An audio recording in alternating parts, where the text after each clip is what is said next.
It's the Introvert Dating Success Podcast, the show for introverted men that's all about learning how to attract beautiful women and still get your precious alone time.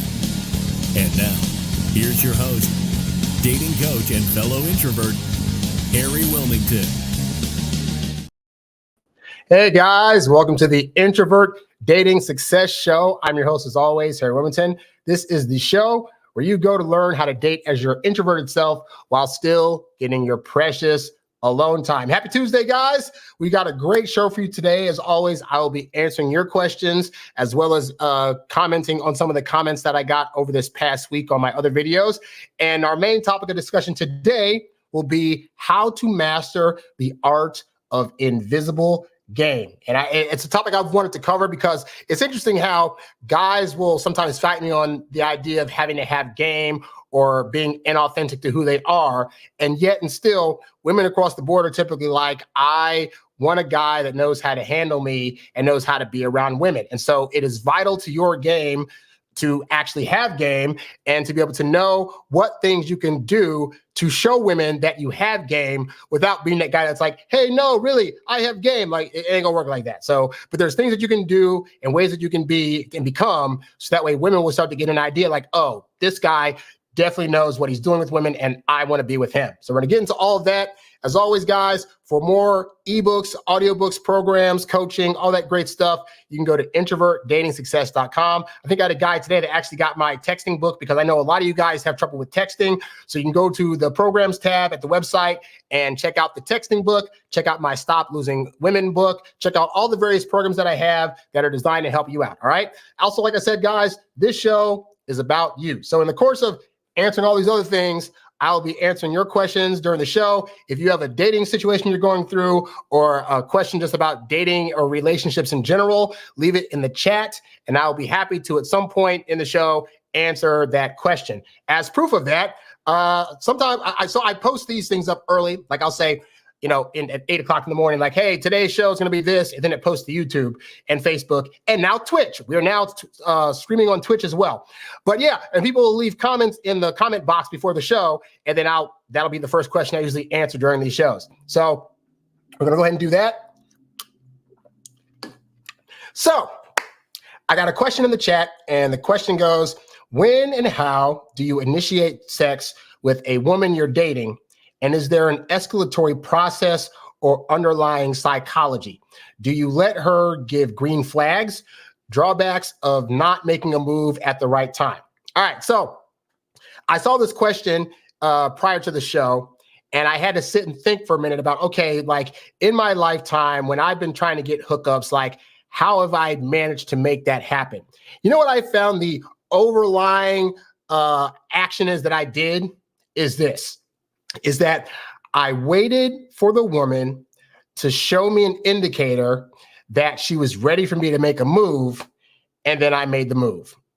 That is really, honestly, like the simplest way to get a hookup from a woman, is that you could try to do the thing most guys do, which is you go on a date and you spend the whole time talking about sex. You start mentioning how much you haven't had it in a long time. You're saying you could see her being a potential bedroom partner. And then towards the end of the date, you're trying to force to go into her house. You're trying to force her to make out with you. You're trying to do all these things that result in a woman not feeling trustworthy of you, feeling a little unsafe around you, and ultimately drying up her panties worse than the Sahara Desert. So because I waited till I was 23, I was a late bloomer. I waited till I was 23 to hook up for the first time. And so by default of that, what that taught me was that when I'm not the one that is trying to chase after sex or make that my main agenda, that the women will come to that realization that they want it a lot faster than they would if I was pushing it, right? So I remember, for example, I think I've told this story before, but back in my virginal days when I still didn't know what I was doing and I was just starting to get used to the idea that girls might actually like me, I had a date with somebody where I took her to a movie screening and we had a great time. And during the screening, she was like, I was nervous about if I should kiss her or not. So ultimately I did not, but she was kind of like leaning over towards my chair a lot. And she was laughing at like everything I said. Every single thing that I was saying, she found it hilarious. It was making her light up like a Christmas tree. And, now I know that when women do that, that means that they really like you because they're so happy around you. But back then, I didn't know that. So after the movie, I take her back to her dormitory, and I'm thinking, I'm going to just drop her off. And then she says, hey, Harry, you want to like come up and see what my dorm room looks like? I'm 20 at this point. So at 20, I'm like, okay, it'd be nice to see a girl's room, because at my college, we went to different schools. I hadn't been able to go into a woman's room because they have restrictions on that. So it'd be nice to see what one looks like. So I'm thinking that's the mission. I'm going to go up there. I get to see what it looks like. Go up there, check it out. And so she walks me to the front door. I see the main foyer area with the couches and the kitchen. And then she takes me to her bedroom and she closes the door. And I'm sitting there like, there's this huge bed here. What are we supposed to do in here with this huge bed here? We can't like move around a lot. We can't really talk that well. So I literally sat on her bed. And then after like, had to be like a minute, I was like, this is great. Okay, well, I got to go. And I left. Now, me today would recognize her laughing at the movies, at everything I said, that was a positive sign. But more importantly, me getting back to her place to drop her off and her saying, hey, do you want to come inside?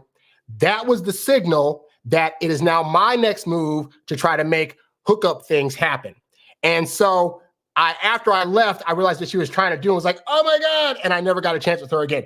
But suffice to say, since that time, I started to really pay attention to what I had to actually do, honestly, was get out of my own head that I had to do all these things to try to convince women to hook up with me, and start looking at, but what are women actually actively doing that are supposed to indicate to me that it's okay to now make that move? So I've literally had it where, for example, take a woman on a date, get back to her place, and I'm sitting there in my car, and I'm like, okay, well, I had a great night, and we're hugging, and then she just suddenly says, oh, I wish this night wouldn't end.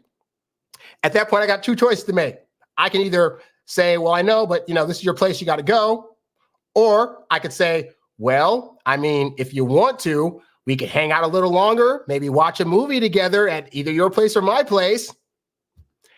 And but her saying, oh, I'm not ready for this night to end, that was her signal that, hey, the next move is mine to make. And if she's trying to follow my lead as the masculine person in the situation, then either I'm going to lead her to be going back to her room by herself and having a good night, or going to her place or my place, watching a movie, and maybe leading to other things. But it's super, super simple to get hookups if you are aware and understand that women are also horny, oftentimes more horny than men. And I'm gonna be honest with you guys, the older women get, the higher their sex drives that they have. Like ours peak as guys at between 18 and like 24, 25.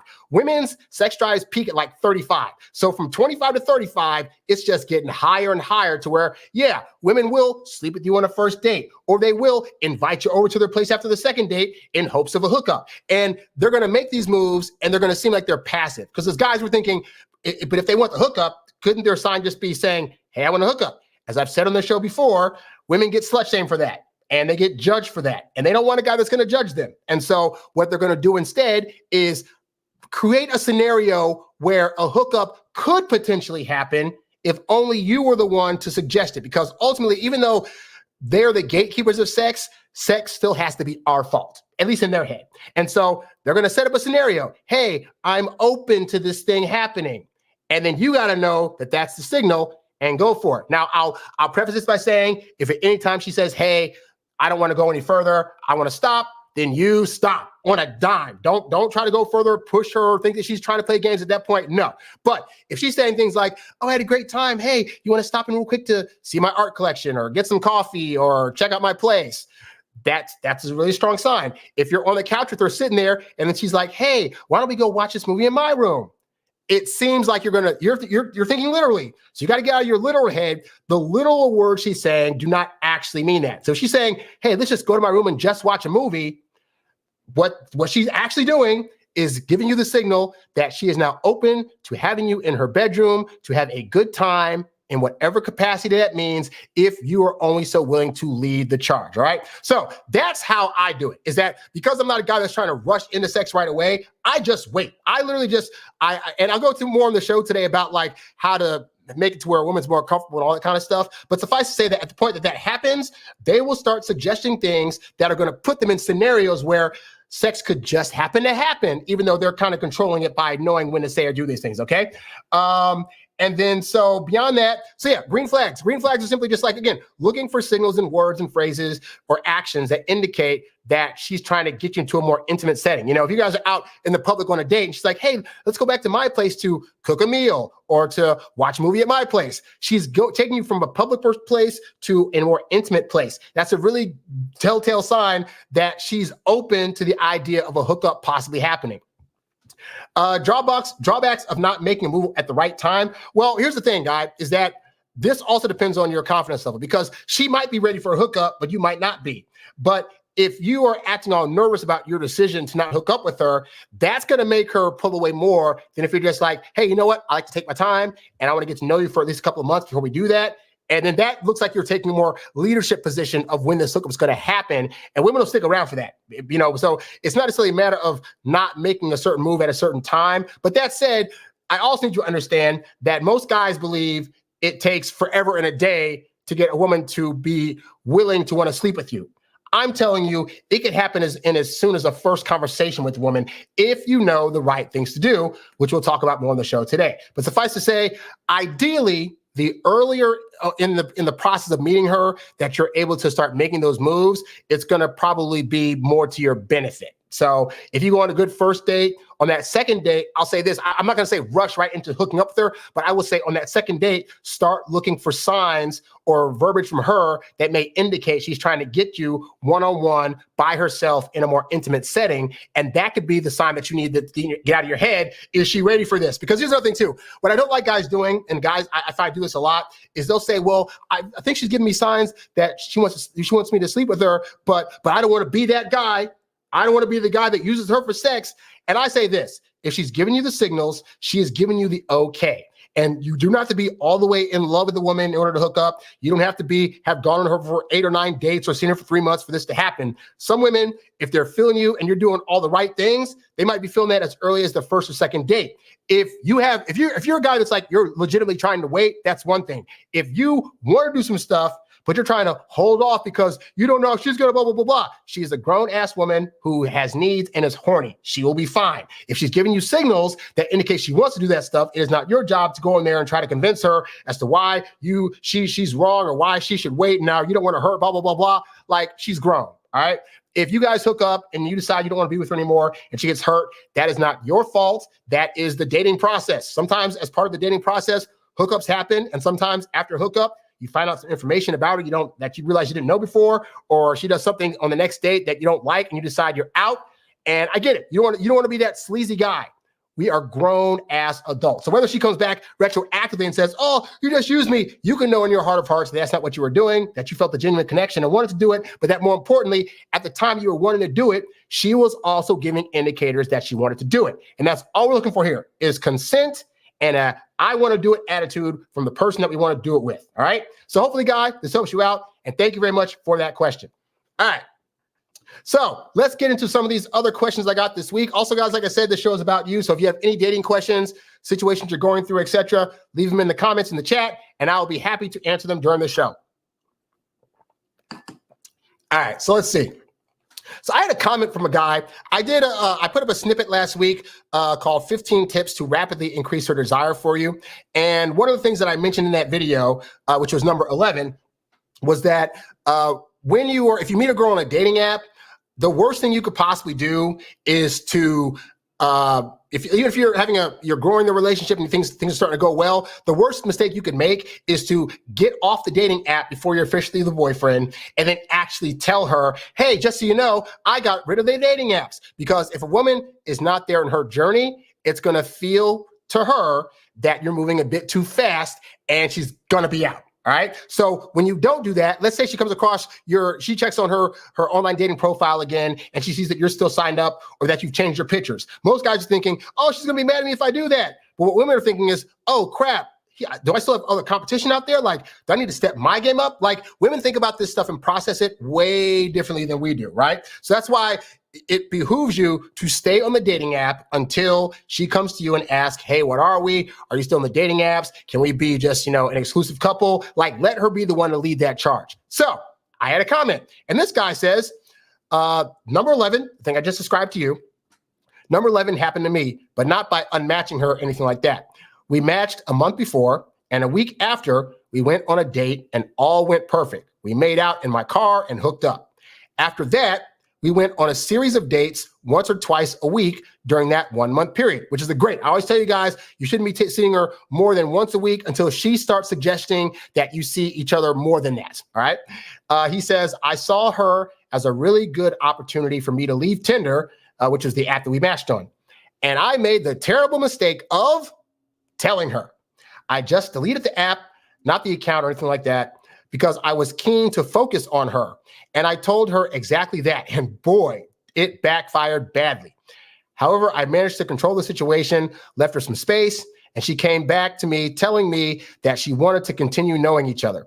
It was obvious I made the wrong call because neither me or she must close ourselves to other opportunities if we are not exclusive, and that talk was far yet from being materialized. So this guy demonstrates exactly what I'm talking about. He's a guy that has a good head on his shoulders, and he's thinking, hey, I want to be fair to this girl. I want to give us a fair shot. And so I'm going to remove myself from the dating app, and I'm going to let her know that because I want her to know that I'm focusing solely on her. And see, as guys, that's what we think women want. We think that we need to let them know we are only dating them because we've heard about women dating guys who are cheaters or liars or have 5 or 6 other girlfriends that she's not being told about. And it's funny because I had a conversation with a female colleague one time that told me, hey, I'm seeing this guy and, we just started seeing each other and I know he can't see me all the time because he's seeing me and other women. And I was kind of like, well, and that doesn't bother you? And she's like, well, no, it's like early in the dating process like that. That's what happens. It's like, exactly. Women know how this is supposed to go down. So women don't have any kind of like idea or hurt about the idea of you possibly seeing other women when you're still in the dating phase. Now, if you're in a relationship, that's a whole different situation. But for purposes of the dating phase of things, women are typically understanding of that. And more importantly, women like the idea that she's vying for your attention from other women. So that's why when you come to her and say, hey, I got rid of the dating apps, I'm not seeing anybody else, she actually doesn't like that because a part of her is like, wait, so I'm it? I'm the only woman that has interest in him? Interesting.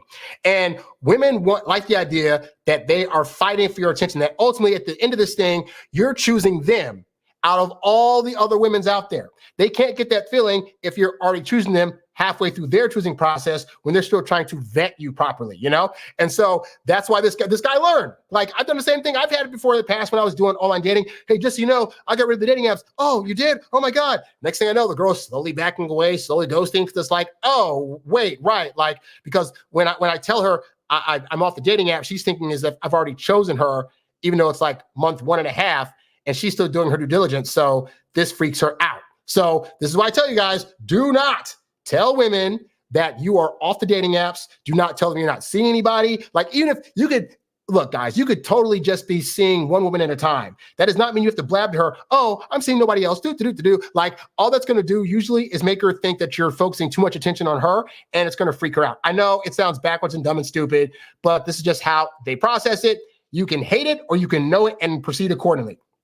Anyway, so this guy says, I know that people like to know the actual status of things. So in this case with this girl, we are still in contact, but due to both being a little too occupied with work and life events these past few weeks, we haven't been able to get together in 3 weeks or so.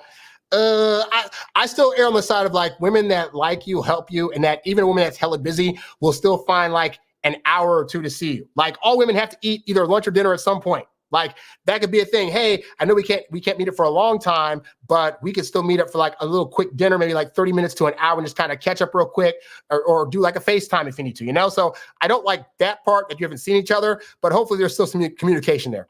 Anyway, he says, last time she initiated contact for us to get together, we couldn't make it happen because of our busy schedules. So this time I'll be the one initiating this week. If she doesn't answer in the direction of setting a date, it doesn't have to be this week, but it has to be clear when it would be possible. Then I'll stop contacting her and we'll see if her interest is still high enough to initiate for us to see each other. And that's all you can do is like you reach out again and say, hey, so, I know things have been busy, but I have this free time on this day at this time. I want to take you here. Let me know if this works out for your schedule. And she'll either say, oh, it can work. She'll say, oh, it can't work, but I can do this other day instead. Or she'll say, oh, I can't make that work.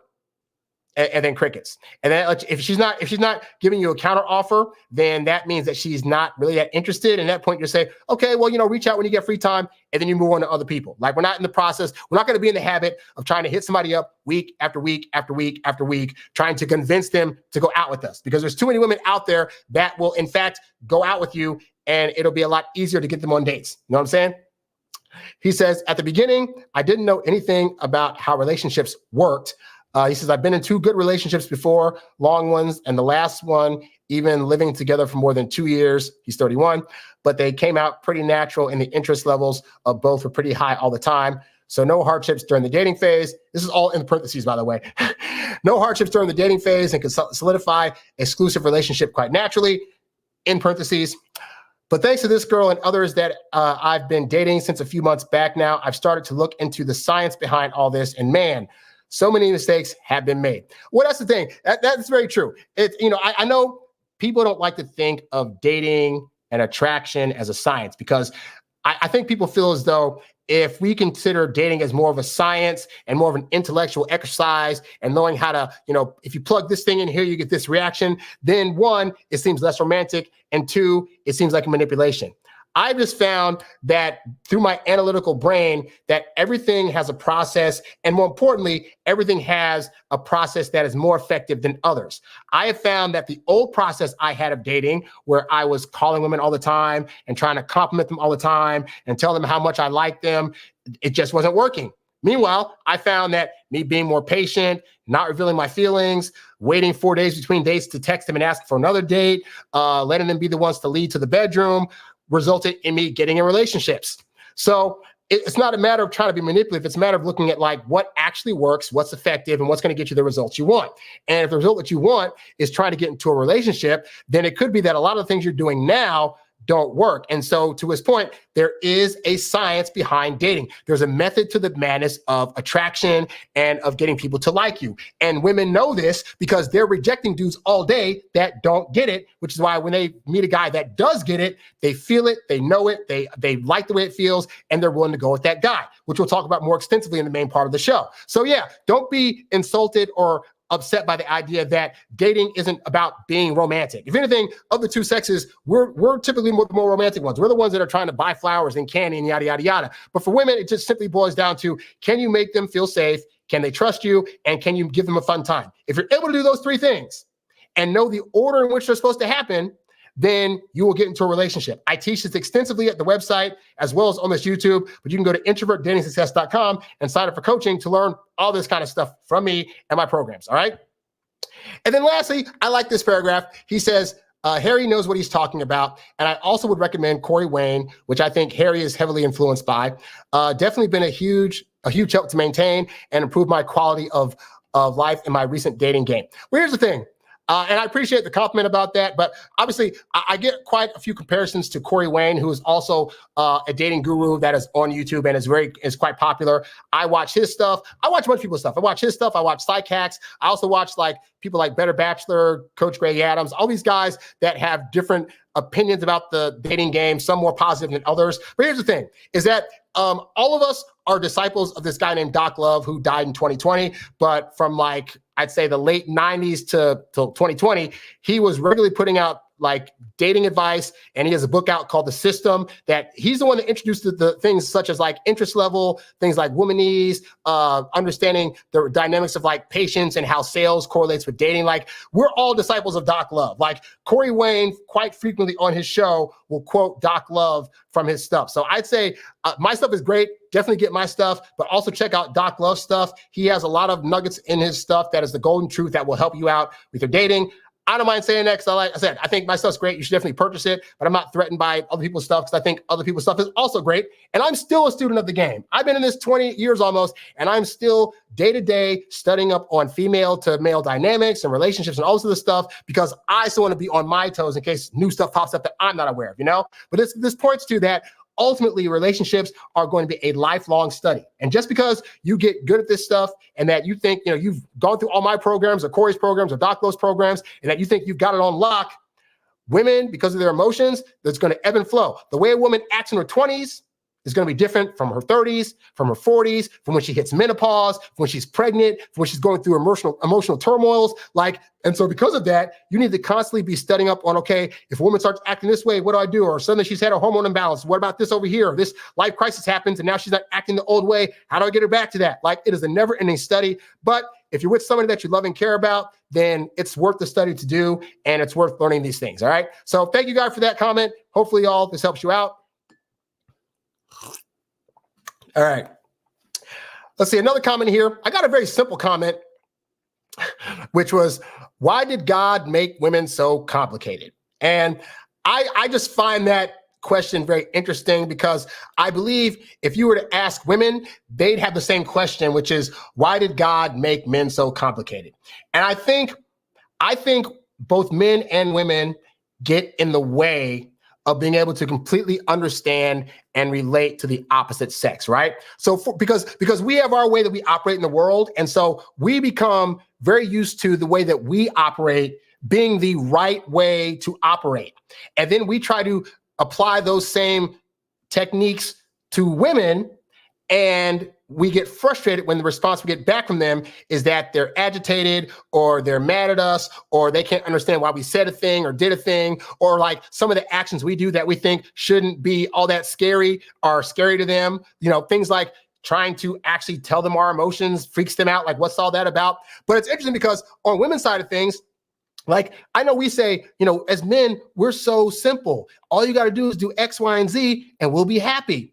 Well, women are on their side thinking, why can't men get us? Us women, we're so simple. If they would just, be emotionally intelligent, allow us to trust them and treat us right, it'd be all great.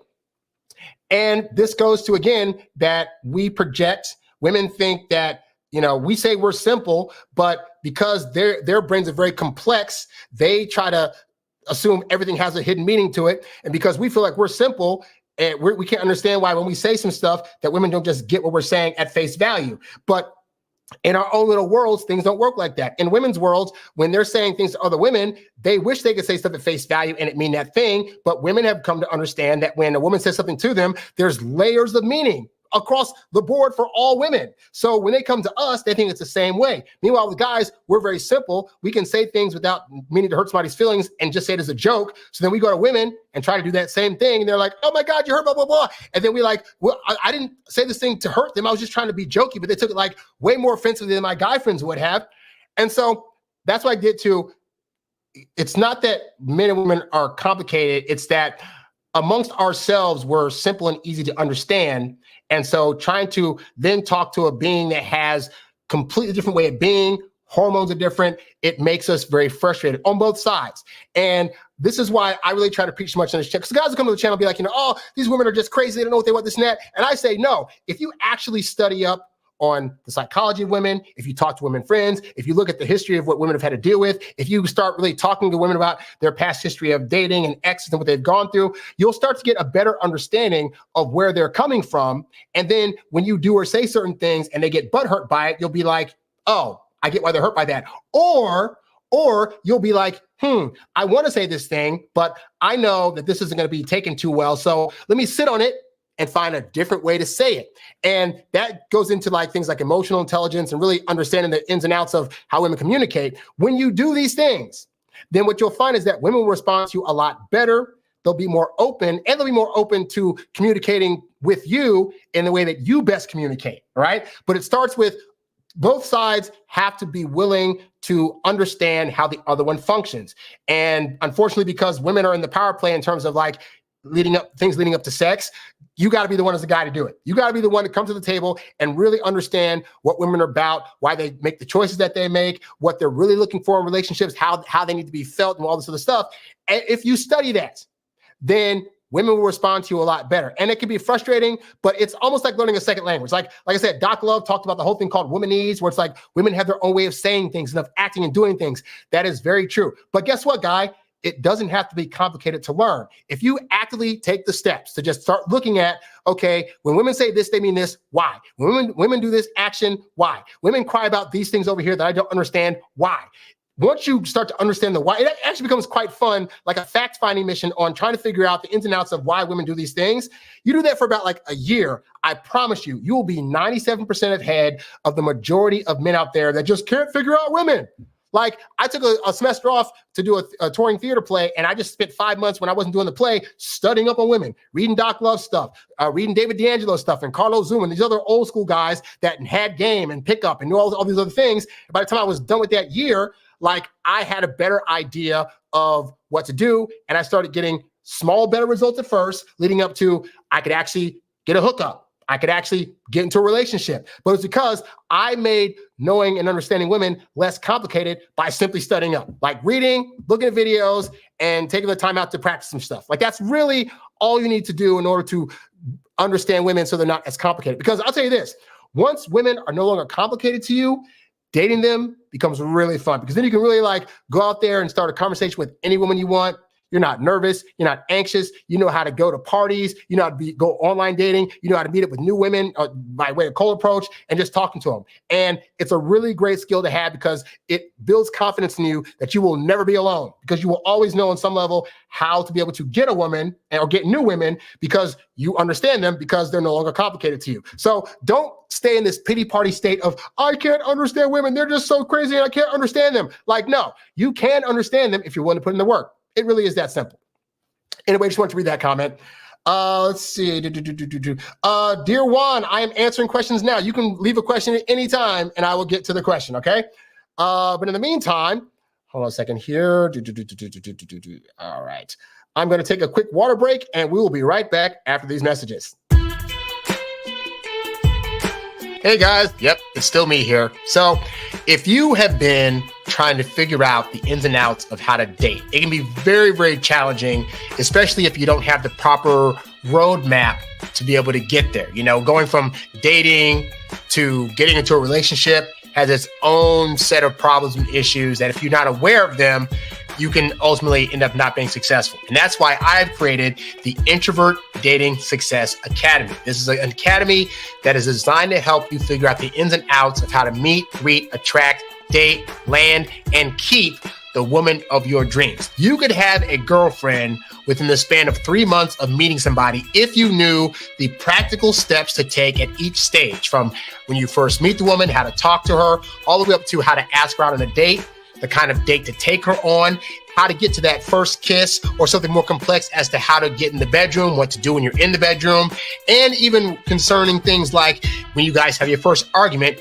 how do you deal with that? What signs can you look for that indicate how she feels about you without you having to ask her? And how can you tell when it's time for you to have the relationship conversation? Well, these are all things that are covered in the Introvert Dating Success Academy. It is a video course. It is 12 videos that are designed to walk you through that entire process, A through Z, step by step, so you can finally land the woman of your dreams. And with that, there are some pretty cool bonuses that come with that as well. Now, if you want to check that out and see what the whole program is about, you can go to introvertdatingsuccess.com and you can click on the programs tab and then click on the section that says Introvert Dating Success Academy and see everything that comes with it. But I promise you guys, this program is based on my personal success and the steps that I've used time and time again to be able to attract women, get with any kind of woman that I want to, and if I decide to, get into relationships. And I believe it can be very helpful for you as well. So go to the website, take a look at it, and I'll be happy to assist you and help you when you join the Introvert Dating Success Academy today.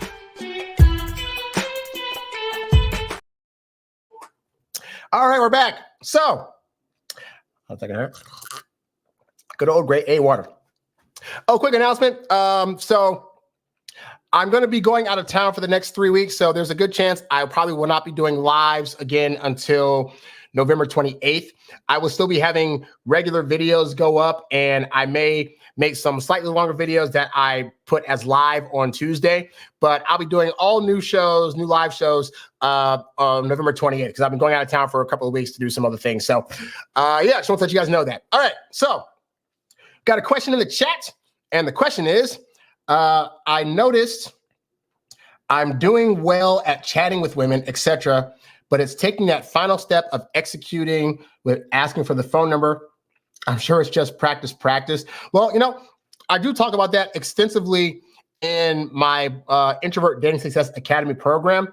But suffice to say that if you're having a good conversation with a woman and she stayed there for it, then she's probably open to you getting her number at the end of that conversation. And so, but you don't want to overstay your welcome, but you want to be having the conversation.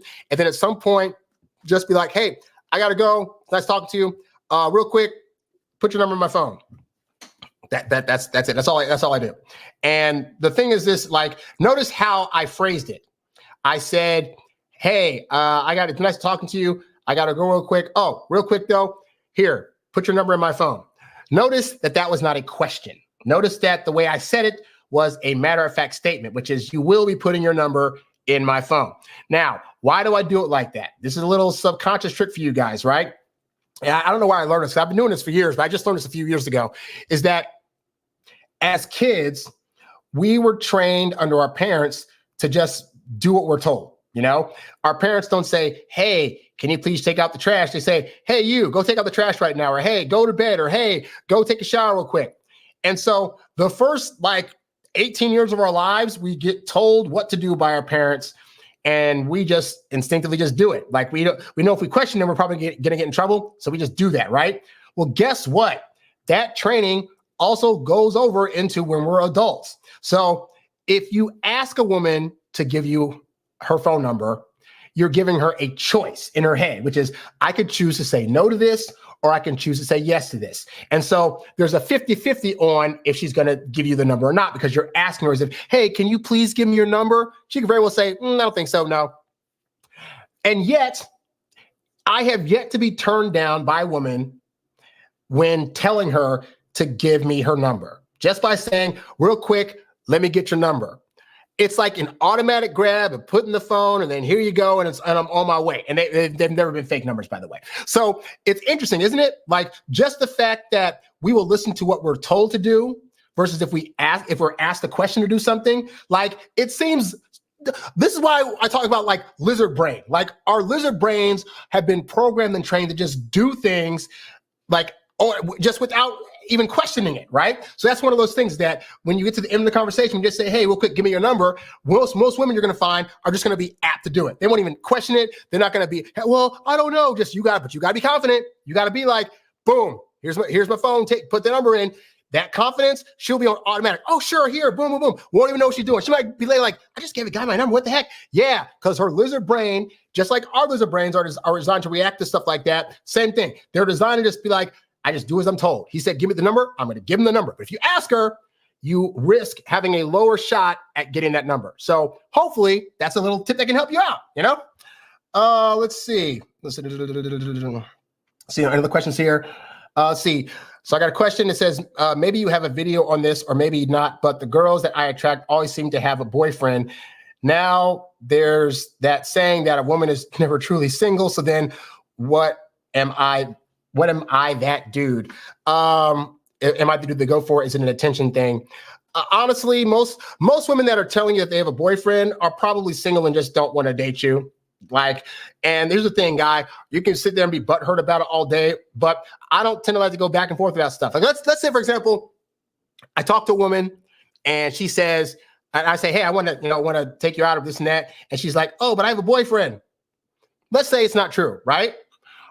Am I going to try to fight somebody that is actively not trying to see me?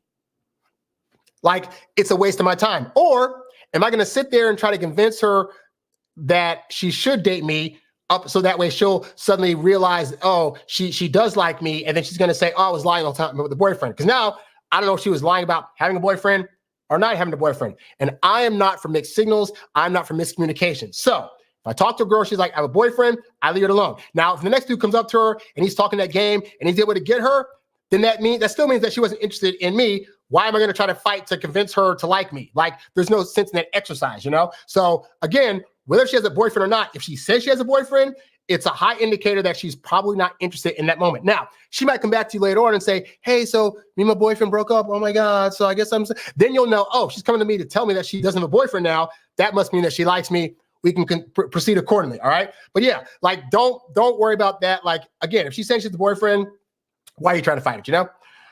Let's see. So he says the boyfriend thing is true because I see them or it's on social media. Even this married girl that goes to the gym will always come talk to me when he's not there. Yeah, so to that I say, well, I'll get into that because there's actually a parallel question. I don't think it's your question, but there's another question on here that's kind of similar to that. Because this guy over here asked, he said, I'm a teacher. I've been working at a school for 2 years now. There's an IT teacher woman at the age of 40, married. I'm 36. During teaching meetings, she started to notice me more, and I felt that we started to establish a connection. She tested me indirectly while she was talking to another tutor about a student, calling him a fool, stupid fool. Here I know for sure emphasis was done on me. I was standing close to them and looking at lessons timetable. I showed a slow, subtle smile and confidently went on my way. Another day when I came in a room for a meeting, she was sitting at a library talking to a library woman worker. I said hi and started to go to the hall. But this woman teacher said, come here. This was for the first time. She was not wearing any makeup at all. And later when sitting on my right, she was throwing glances at me. We felt a connection and I want her. What could this mean? Well, for starters, like, this is where guys like, it's good to have confidence, but I think also sometimes guys project things like he's saying, oh, she was staring at me, so that must be a thing. Or, oh, she talked to me a certain way, and so it must be. Guys, women are just nice. And so some women are being nice to you because they're nice. And they don't like to start fights, and they want people to like them just on a friendship level, and they don't want to have anybody have any animosity towards them. So there are some women that have boyfriends or that are married that will also be nice to you because they're just nice people. Like, women don't get married and just suddenly act like a-holes to everybody, you know? And women feel fine being nice to other women, and other women don't take it as like, this girl's hitting on me. But because as guys, we don't typically tend to be nice to women unless you're trying to get with them. And so we project that onto them. Oh, she's glancing at me. Oh, she's looking. It must mean that she likes me all of a sudden. That's not typically the case. But on the off chance that it was the case, I'm not in the habit of trying to help guys get married women. Like, unless she's separated and actively going through divorce and has put the paperwork through, you have no business trying to talk to a married woman. Because here's the thing, if she is willing to cheat on her spouse for you, then when you get with her, she is also willing to do the same thing to you, because karma is a B-I-B-I. So if she happens to have a boyfriend or she mentions it, then at that point, the game's over. You just say, great, okay, well, you know, if that happens to change up, then hit me up and let me know. And that's it. And then you leave it alone and you go after some of the other hundreds, if not thousands, of single women that are out there that at some point will date you. Like, that's really it. Because, like, again, I'm not in the habit of trying to convince guys to try to fight a woman's ex or current boyfriend off to date him. Like, have more confidence that you can find other women that are single that will like you for you, you know? Let's see, comment in the chat here says, the girl from my run club who flaked on me a few months ago texted me this past weekend and again today. What the heck, man?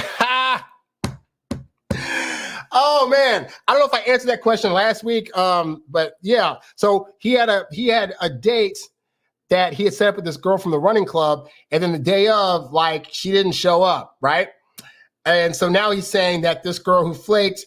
So what I'm guessing that means that when you saw her, you did not bring it up. You didn't show any sign of being butthurt by it, which is great. Because I talk about that all the time. Like, sometimes women just want to make sure that you're not going to be overbearing if they happen to go away. And women, I visited a female friend of mine, came from out of town today.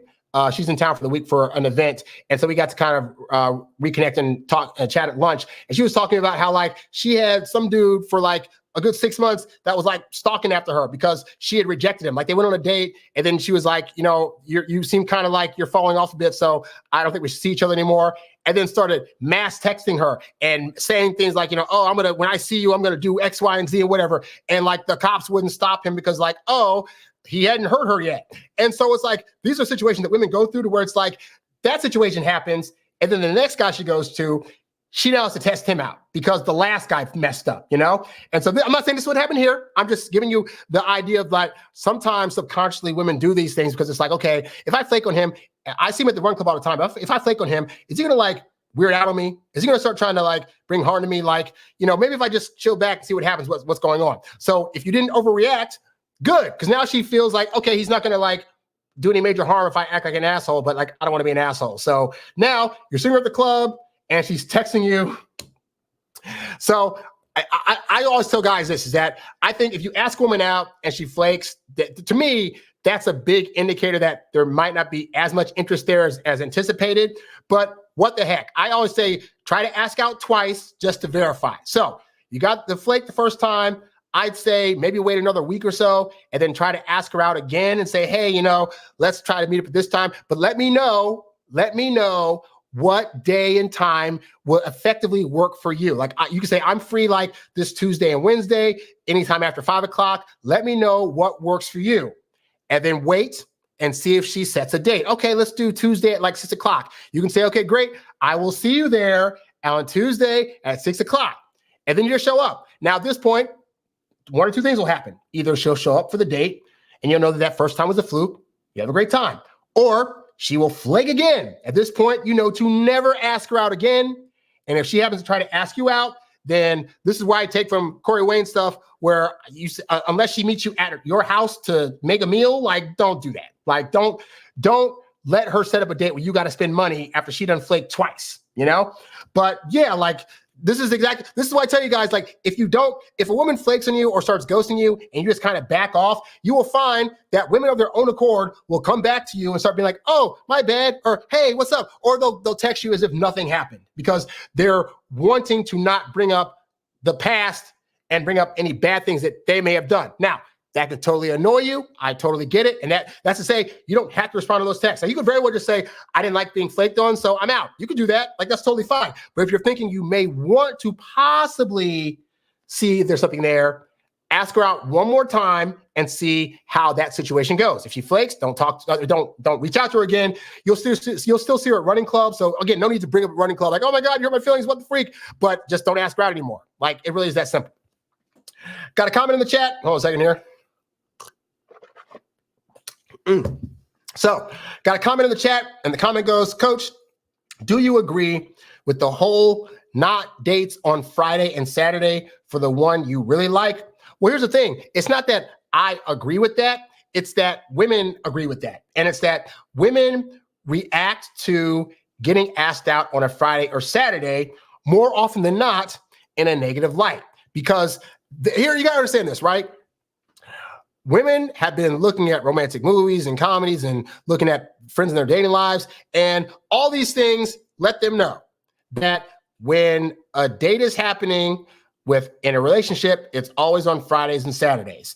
And you got to think about the logistics of that, right? If you ask women out Sunday through Thursday, just think about like a woman's time, right? Women hate the idea of going on a first date with a guy that they don't know quite yet that could potentially last 5, 6, 7 hours if the guy doesn't know when to stop the freaking date, which amazingly happens all the time because we get excited with the girl. We see she's pretty, she's talking to us, and we want to try to stretch it out, right? And so one of the reasons that women will more often say yes to a Sunday through Thursday is because there's a time restriction. Most women work these days, so at the very least, they know. Let's say you ask them out for 6 o'clock, right? They're like, oh crap, okay, 6 o'clock, that's 3 freaking hours. But she knows at 9 o'clock, she can say, oh, I gotta go because I got work. So that gives her an out, right? Fridays and Saturdays, most people don't go to work the next day. So woman's thinking, crap, if he asked me out on a Friday and I don't like him, but he asked me out at like 6 o'clock, he might ask me out and we'd be hanging out until like 12, 1 o'clock in the morning. And I don't know this dude enough to want to do that, but I won't have an excuse built in of going to work the next day because it's Friday or Saturday. And so for the purposes of women wanting to be able to be in control of their time until they get to know you better, they're going to be more apt to say yes to Sunday through Thursday versus Friday and Saturday. In addition to the whole, yes, Fridays and Saturdays typically are meant for more serious connections. But why is that? Because at that point, the woman's like, oh, I actually like this guy enough to be able to want to spend more time with him and to give him my days that I'd be doing laundry or hanging with girlfriends or just having hours and hours and hours of alone time, like without having to worry about like somebody complaining that I want to get that time because they want to keep me out longer than I want to be, you know? So this is also another reason you want to keep those days free is because those days are going to be your barometer for where she's at in her feelings journey in the dating process. Because if you are only asking her out Sundays through Thursdays, that means that if she wants to get a Friday or Saturday date out of you, she has to be the one to ask for it. And at the point that she asks you for those days, that'll let you know, oh, I've now hit another level of interest from her. Because, you know, when you first start dating out, she might have like 50 or 60% interest in you, like she's agreed to the date, she's having a marginally good time. But then that third or fourth date, maybe a hookup happens, or maybe you take on this just explosively great date and she's feeling all kinds of hurt and trust and feelings and stuff like that. And this was on a Wednesday. And now she knows, based on your pattern of how you ask her out, she's going to have to wait all the way until next week to see you, unless she hits you up. Hey, so I don't know if you're doing anything on this Friday or Saturday, but I thought we could go to the park and hang out. And in my experience, I found that across the board with women, that's what happens, is that when you leave those days open, at the point where they start really liking you and really trusting you and really having high interest in you, they will ask you for the Friday and Saturday. And to his point, he says, plus she thinks you have other options. Exactly. And we want her to think that you have other options. We want her to think that, if nothing else, other women are vying for your attention because you are a very gettable bachelor that other women want. And women want to be with guys that other women want. You cannot give that impression away if you're trying to automatically ask her for the days that indicate that you guys are in a couple, because you wouldn't be doing that if you had other options. All right. So when you leave those days free, only good things can happen. If you leave those days free, she won't get the impression that you're trying to move too fast. If you leave those days open, it gives you a barometer for where she's at in her feelings journey, and it gives her an excuse to be able to see if the connection she's having with you is as serious as she thinks it is, by way of you saying you also want to do these dates. So that's why you need to leave those days open. And I guess in my personal dating journey, I found by not asking women out for Fridays and Saturdays, it's another one of those things where by the third or fourth date, they're asking for it, which means that they're the ones driving this, which means they're effectively the ones that are now chasing me. And what do I always say? If she's chasing you, she can't be replacing you. All right. So hopefully it helps you out. All right. So let me see this. Okay. So let me go ahead and get into the main topic of the show here, because we got a lot to cover. All right. So, oh, wait, we got one more question in the chat. Okay, so the question is, what if you don't really care about her? Say you just want a little fun.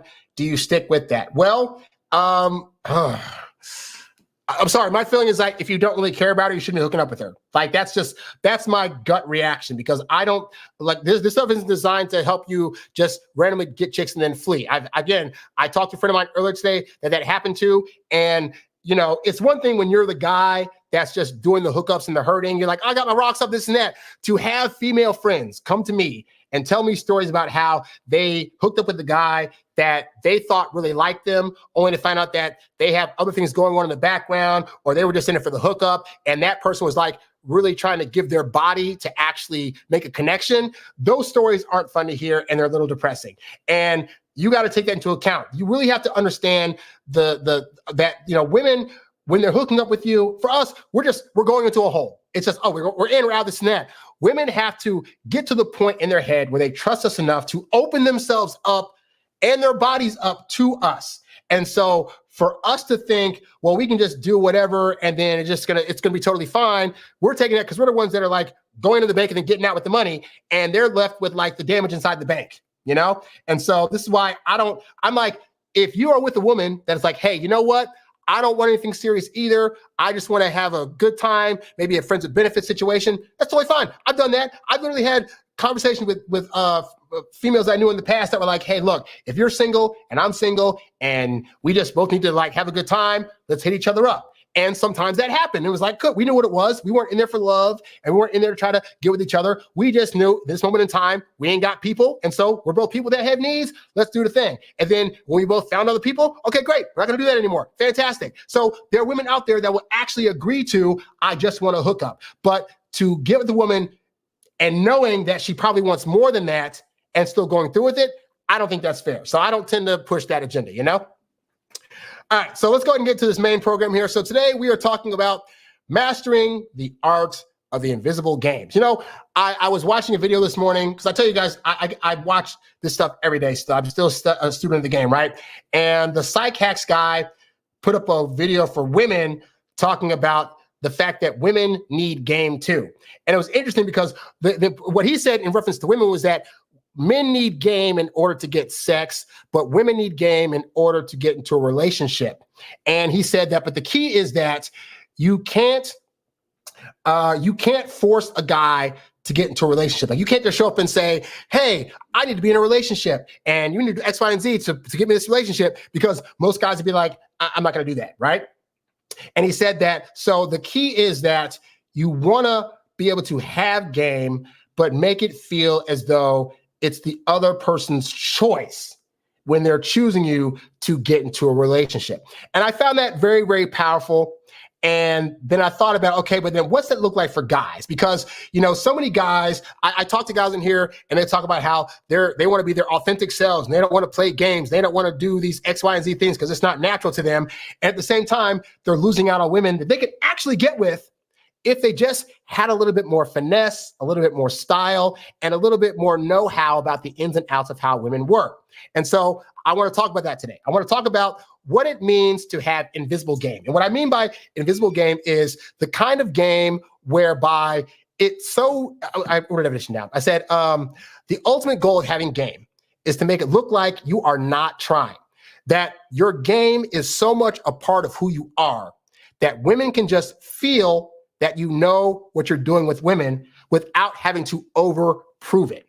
And I think where men get stuck is we get in this thing of like, we like a woman, and because we don't have the proper training or tools, we're just trying to forcefully show women that she should pick us. Oh, I'm going to do this for you. I'm going to be there for you. I'm going to get you these gifts. I'm going to, you know, write notes to you, and I'm going to do all these things. And then we don't understand why women aren't still going to us. Meanwhile, we see a guy that is seemingly doing nothing. Like if you look at him, you're just like, what is he doing? Why are women falling all over him? But if you really study those guys, they have mastered the art of being able to be around women in an authentic way that at the same time, it doesn't push any particular agenda, but somehow all the women know that he's the guy. He's the guy that knows what he's doing with women. And he's showing this off in a way that's might not be so obvious, but it's in various things, his action, his style, the way he moves, the way he talks, all these various things. And guess what, guys? They're doing it in a way that is authentic. But here's the caveat, is that for guys that game doesn't come so naturally to, they think that if they learn game, that it's going to be manipulative, that women aren't going to like it, and they're going to head for the hills. And what I want you to understand is that it may feel inauthentic at first when you're learning game, but as you practice it, as you do trial and error with it, and you know, you go through the pitfalls of failing and getting back up and trying stuff again, that game will eventually just become a natural part of who you are. And then once it becomes a more naturalist thing, because it's not natural, like everything you do in life is a learned behavior. I've talked about this before. And so don't think that just because you don't have game now, that A, you can't learn it, and B, that if you learn it, it's inauthentic. Everybody learns game because everybody has to go through going from not knowing something to knowing something. Hey, look at this. This is a cell phone, right? If you ask old people if they want to learn how to do this, be like, oh, I'll never figure that out. It's not natural to me. I'm just going with this old phone over here, blah, blah, blah. Well, their old landlines aren't working as good as they used to. And so they learn this, and then after like 2 or 3 months, oh, I can swipe, I can put things in here. I know how to do a calendar. But they had to go through the process of that before it felt natural, because swiping on a phone isn't natural, yet we now all do it, you know? Typing things on the phone by way of the little zippy keyboard, that took me forever and a day to learn. But now it's a natural part of how I use the phone. So I don't want you to be scared or frustrated at the idea of like, you have to learn game. And the last thing I'll say is this, well, in terms of this part, is that guys think that once they get into a relationship, they don't need game. So why learn at all?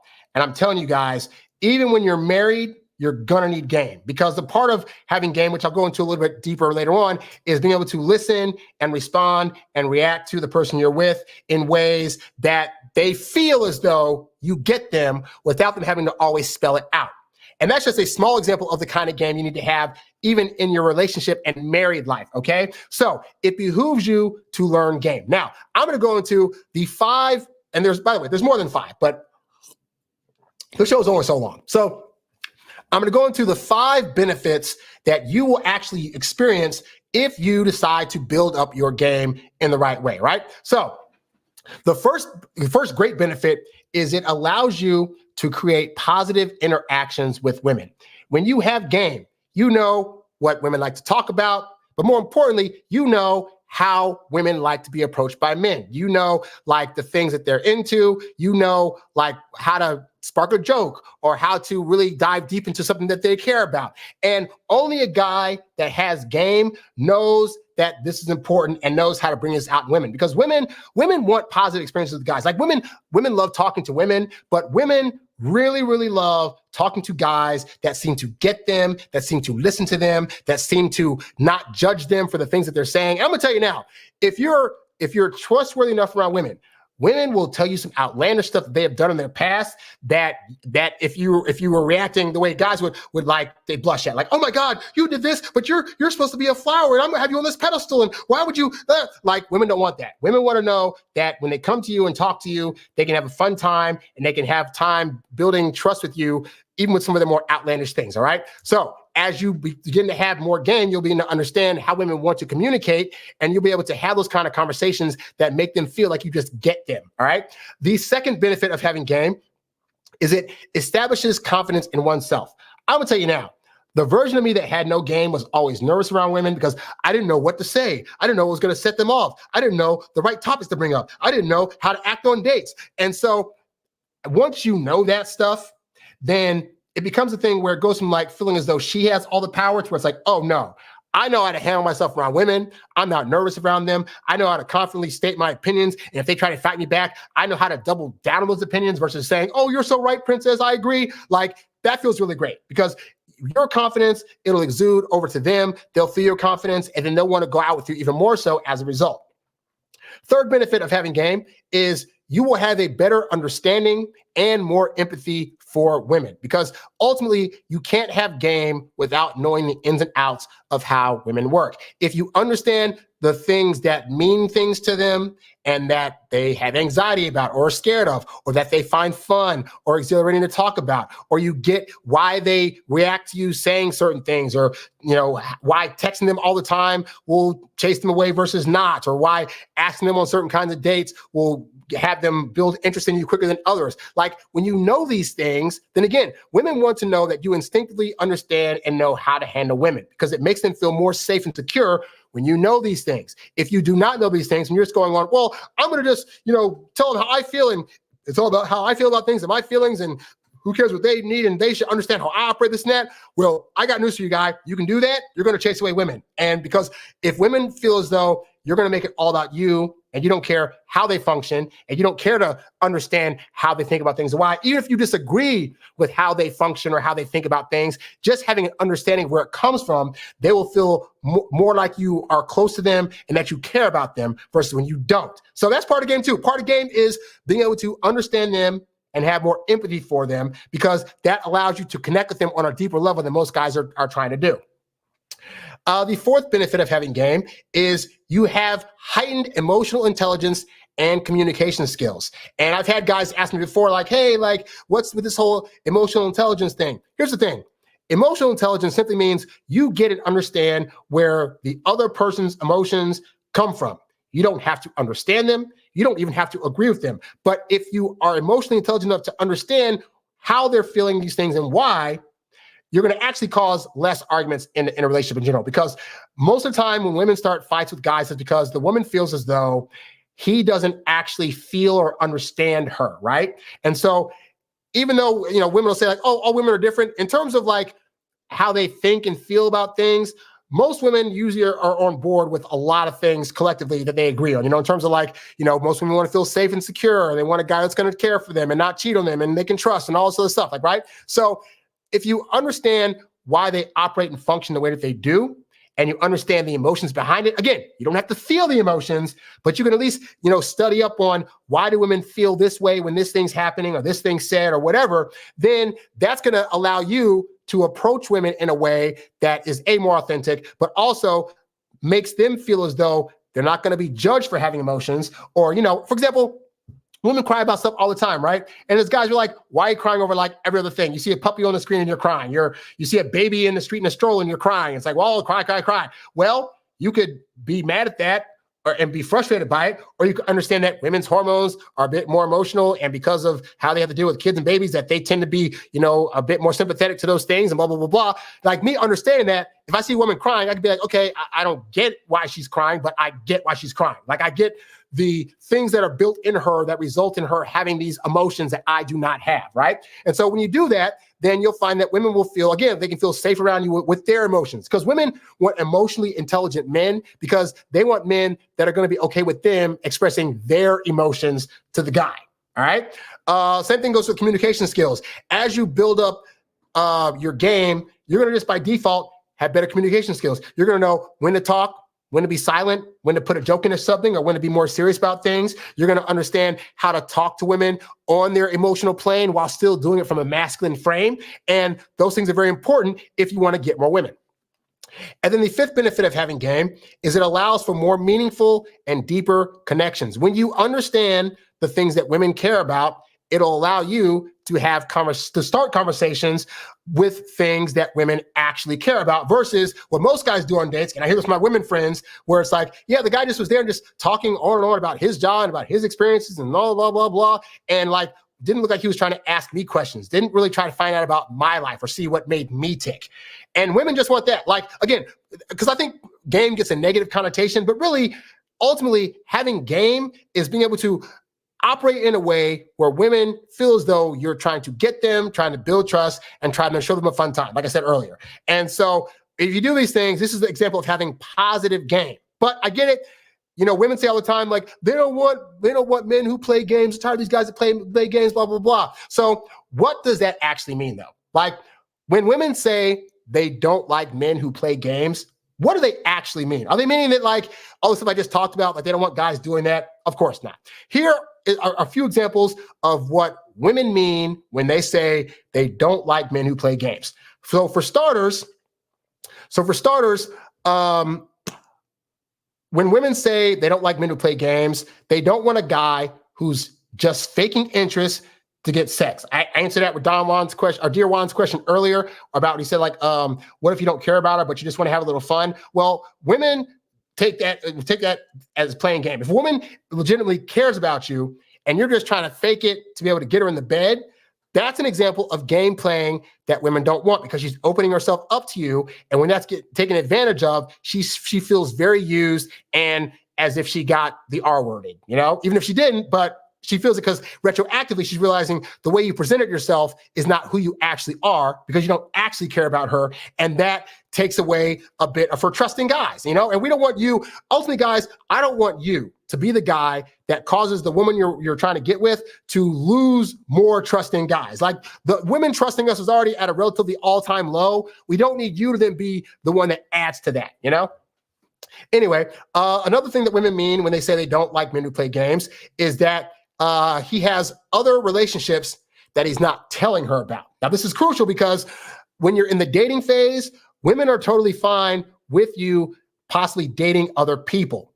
It's when you lie about it that women have a bigger problem, because if you're willing to lie about something like that when you're just dating, she's thinking, what other things is he going to lie about in the relationship? Is he going to lie about possibly cheating on me or having a whole ass family that I didn't know about? Like, these are real situations that women actually go through. So if you're in the beginning and she's like, hey, so are you seeing other people? You can just realistically say, well, we're just dating right now, so I'm keeping my options open until, so we decide that something more serious is needed, And women will respect that more than you saying, oh, I'm not seeing anybody else. And then she goes on a dating app and finds out that you're there. Or she sees you, she's walking out and about in a restaurant one day and sees you with another girl on a date. Well, you did not tell her that you were seeing other people. So now it's a lie. And now she feels like you're playing games. The third way that women mean when they say they don't like men who play games is men who are hot and cold in their communication. Now, I will say this, because I talk on here a lot about how texting kills attraction and how ideally you're not doing it a whole lot. But part of the reason I say that also is because you don't want to set up a texting scenario early on that you can't keep up. So for example, let's say in the beginning, you're texting her nonstop every single day, and then you decide to listen to me, and after that first date, you don't text her you don't initiate text for like 4 days straight, right? Now she's going to think you're playing games because up to that point, you were texting her all the time, which I advise you not to do. But because you did that, now your communication style is changing, and now you're trying to hold back and not text, and it's like, what else is she supposed to think? You went from doing a whole bunch of something to a bunch of nothing. So this is why if you're going to be lesser on the texting side, for example, then do that from the first jump. Like, don't text her every single day when you first start texting her, or text her every few hours or so versus every 5 minutes. Because going from texting her every 5 minutes to texting her every other hour or every other day, like, yeah, a woman's going to see that and be like, what the freak? He was doing so much in the beginning, and now he's done a complete 180 where he's not texting me at all. Like, what's going on? I don't think he likes me, or I think he's playing games. Don't want to do that. The fourth thing that women mean when they say they don't like men who play games, they don't like men who manipulate her emotions to where she can't trust herself, all right? And this is why I implore you guys to really understand that because women are emotional beings, the worst thing you could do for them is try to manipulate them into feeling things that you don't want to carry over. Because let's face it, dating itself is a manipulation. She's dressing up in high heels and makeup and a dress to look better than she ever will on your day-to-day dating life, and you're trying to take her to the most fanciest restaurant to show you have the kind of money that you don't actually plan on spending all that often, you know? And so there's bound to be levels of that where it's like there's what I call positive manipulation in an attempt to put on a good first impression for somebody, but that's designed ideally for somebody you're actively trying to get with. You trying to emotionally manipulate somebody so you can hook up with them, or so you can like drag them away from their family, or so you can bring harm to them. Women don't like that either. And women that get a taste of that are going to start thinking like, oh my God, he's playing with my emotions. He must be playing games. This isn't fun. And it's not, and you shouldn't do it, you know? And then the fifth thing that women mean when they say they don't like men who play games is they don't like men who disrespect their boundaries to get what they want. These are the guys that are very, very pushy, in particular about, I want to touch her right away. I want to try to hook up with her right away. And I'm going to try to do all these things to like get in her good graces. I'm going to call her nonstop, even if she asks me not to. Like, women will try to make requests of guys like, hey, you don't have to text me all the time. Hey, I can't see you every single day. And then men will get butthurt. Why can't I? You're just blah, blah, blah, blah. Dude, she's telling you exactly what she wants. So when you try to go beyond that and try to do things against her wishes, that is also felt like to them as if it's game playing, and they don't like it. They don't want you to do it. All right. So with all that said, I'm going to give you guys some real game today. You know what? I got a list of things here. I'm going to give you examples because the show is called Mastering the Art of the Invisible Game. And so what that means is that obviously, you know, go to my website, get my ebooks, audiobooks, programs. You'll get the ins and outs and the depths of all the things you need to do and practice to really establish some strong game to where once it becomes a natural part of you, it'll feel so effortless. Women won't even realize why they're choosing you. They'll just be like, he knows what he's doing. I want to choose him. But I'll give you guys a little preview today. This is going to be how you can go about demonstrating that you have game without it being obvious and without being obnoxious. Because again, you can't try to negotiate or convince a woman you have game. Like directly. Like you can't be like, oh yeah, I got game. Oh yeah, I know how to treat you, all this and that. Women can sniff it out of you, and they can tell based on how you look and how you're treating them and how you're acting on a date, whether or not you have game or not. And here's the funny thing, right? Look at me, right?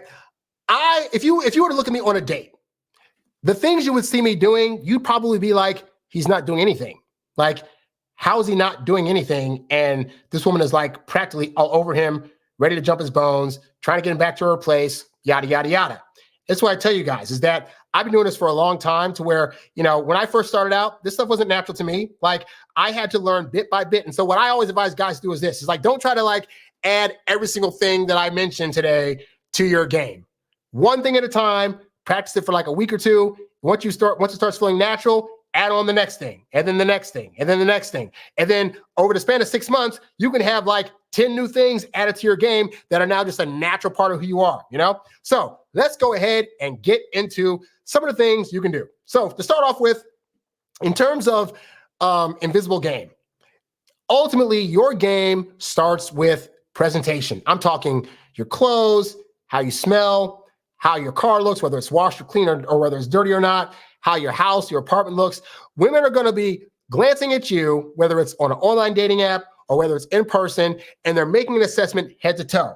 I've heard women say, I want to know how his shoes look, what kind of shoes he has, are his pants ironed, what kind of jacket he has on, what kind of style does he have that's going to make him stand out from other people, or what kind of style does he have at all that makes him look like a confident person? What kind of watch does he have on? What kind of necklace or earrings or jewelry does he have on? Like, your game starts at first sight. And so you need to be mindful of how you are looking in day to day. If you're going out there to bars and clubs or to friends' parties and you're just dressed up in a wrinkled t-shirt and some like unironed pants, could you pull a woman?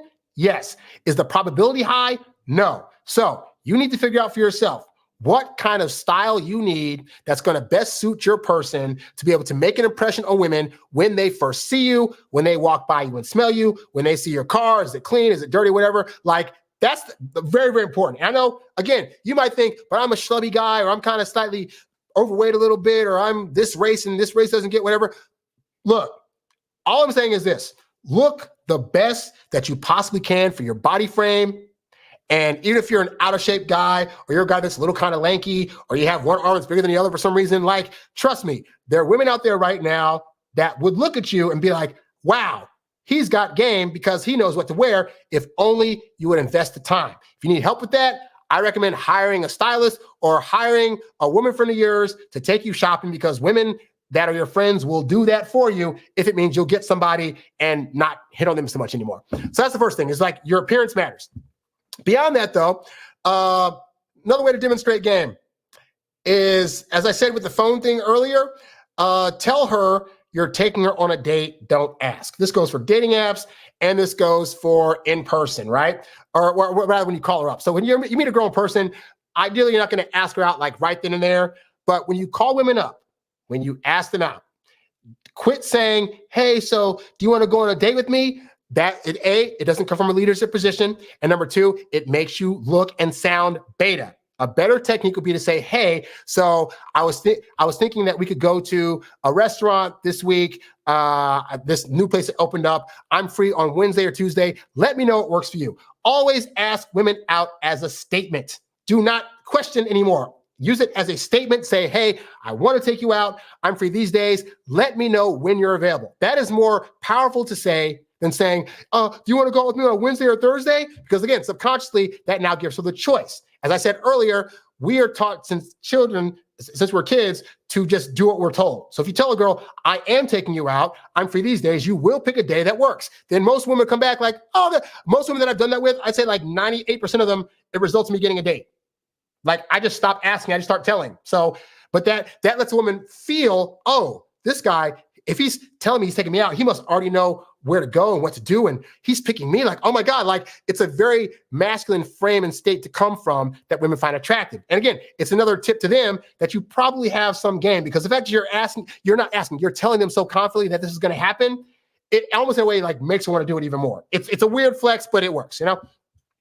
Another way to demonstrate that you have game without being too obvious is, and I say this all the time, is confirm date plans when you're asking for the dates. But do not text to reconfirm, because this establishes confidence and also potential desirability by women. If you're not trying to confirm a date, then she's going to get in her head about like, oh my God, do we still have the date, blah, blah, blah, blah. And I get you're like, I don't want her to be anxious. But the truth of the matter is that things like anxiousness, not being completely sure if you're actually choosing her, like, yeah, you asked her out, but do you actually want to do the date? Are you doing it just to appease her or not? Like, those questions of unsureness make her like get attracted to you faster. But more importantly, it also shows on your end, the fact that she's all anxious and nervous about, is this date going to actually happen? And you're not freaked out about it at all. It exudes the kind of confidence that women find desirable. All right. And that, again, lets her know on some level, you must have game, because all the dudes that have asked out up to this point have tried to reconfirm because they're not sure of themselves. And the fact that you're not asking, it must mean that you're so sure of yourself that if she doesn't show up for the date, you don't care. You probably got other options. You might not have other options, but she doesn't know that. And so these are the kind of things you want to do early on that make women feel these kind of things, you know? Another way to show game, simple shit, open the door for women. Like, I know it sounds like, but aren't you being subservient when you open the door? No. What we're trying to establish early on is that you are going to be able to be a protector for her, but you got to demonstrate that in ways without saying it. And so you doing something as simple as walking her to her door, but thus showing that you're trying to make sure that she's protected as she gets to the door, and then opening the door for her to let her know, like, hey, like, I got you tonight. Like, those moves alone, so many women that I've dated have been floored by the fact that I opened the door. Like, I've never had a guy open the door for me before. And she's not dating those guys anymore, and she's dating me. So what that means is that is a very powerful thing, an effective thing that you can do that's going to make you stand out from other guys who just go walk over there and open your own dang door. It's small, but it makes a big impact. Another thing to demonstrate game is during the date, bring up topics where you have a perspective on the topic that might be slightly controversial. What we're trying to do here is two things. One, we're trying to establish with her that you have an I don't give a you-know-what attitude when it comes to the things that you feel passionate about. And so even if that means that your opinion is different from other people's, well, so be it, because you're your own man and you're going to say what you want. Perfect example, like years ago, when Trump was running for election, right? I got invited to go to the Republican National Convention to film it. And I was like, you know what? I don't agree with Trump at all. I'm not a Republican, but I'm going to go there because I want to figure out what that's like. And so that's what I did. So fast forward to when I'm dating, there were some women where I'd just be like, yeah, so, oh yeah, I did this interesting thing one year. I actually went to like the Republican National Convention and got to film there for a few days. And I'll leave it like that. And I won't tell them like what side of the political aisle I'm on. I just put that out there to see what their response is. They're going to be like, oh, you went to that? I could never, blah, blah, blah. Or, oh, wow, you did? Like, what was that like? Was it interesting, blah, blah, blah? Like, I want to see what her reaction is. But let's say she says, oh, how could you go to that? Blah, blah, blah. Well, at that point, I could say, well, look, I like to know both sides of both parties, and I thought that it'd be worth going to. And I actually had a good time when I was there. Like, I got to do X, Y, and Z, and this, and that, blah, blah, blah. Now, hearing a Black person in particular say, I went to a Republican National Convention and had a good time, that could be a very controversial thing. But I don't care about that. I care about how is she going to react to me saying that? Because she might feel different. She might think like, oh, why would you go to those people and this and that? Well, I got news for you. Like the country only has like two parties. I happen to get invited to this Republican thing. I didn't say I was for them. I said I got invited to this thing to film it. But the point is, I need to be able to put out there that, well, even if you think you would have had a bad time, I had a great time. It is what it is. And I need to see her reaction to that. But more importantly, she needs to see that I don't care. Like, whether she agrees with me having a good time there being a good thing or not, I'm going to state my opinion and she's going to respect it. And I find most women are going to respect it because even if they disagree, they still want a guy that has his own thoughts and feelings. And you need to find ways to demonstrate that early on. You know, because if you don't, then she's going to see you as the person she can walk all over, which in purposes of her life, if she's looking for a guy that's going to be her protector, well, if you can't even hold your own opinion, then there's no way that you can protect her. It's a weird thing to parallel, but that's how they view it, you know? Anyway, let's see. Another question, another way to demonstrate game is to treat her like your bratty little sister. Now, I will say I'm totally stealing this from David D'Angelo, whose real name is Evan Pagan. He does business stuff. Back in the day, he went by David D'Angelo. And this is one of the tips that he gave was like, treat women like your bratty little sister. And what that means is that don't be so overwhelmed by women. Women are supposed to be these fun, really good time people that you hang out with that ideally might result in a hookup. And so what happens with men is we get so serious. We get on a date and suddenly we want to think about relationship. We want to think about, we got to have these serious conversations and we can't do touchy subjects and whatever. Women are on a date to have a good time. And so they can't have a good time with you if you're ultra serious. So you do the opposite. You treat her like your bratty little sister, where it's like, she might say something, you might be like, oh yeah, like for example, like, let's say she says something like, I'm a fan of like this team. You could be like, oh, really? Yeah, okay. You're a fan of that team. Oh, I don't know if I should finish this date now. Ha, ha, ha. Like, you can do things like that where it's not overtly mean, but you're treating her like, hey, like you're just a woman. I meet women all the time. This is no big deal. And women want that. Women don't want to be put on pedestals. They want to be treated like everybody else, but at the same time, in a way that's still leading towards potentially having some kind of fling or romantic relationship or whatever, And so you got to get out of your head of treating women so seriously and treating them more like, hey, I'm just here to have a fun time. I'm going to tell some jokes. You're going to be a little bratty to me. I'm going to be a little bratty to you. But ultimately, we're having fun and we're building up, some good feelings towards each other, Another way to demonstrate game without being obvious is very important to you guys. Avoid asking her, I'm going to wait, hold on a second.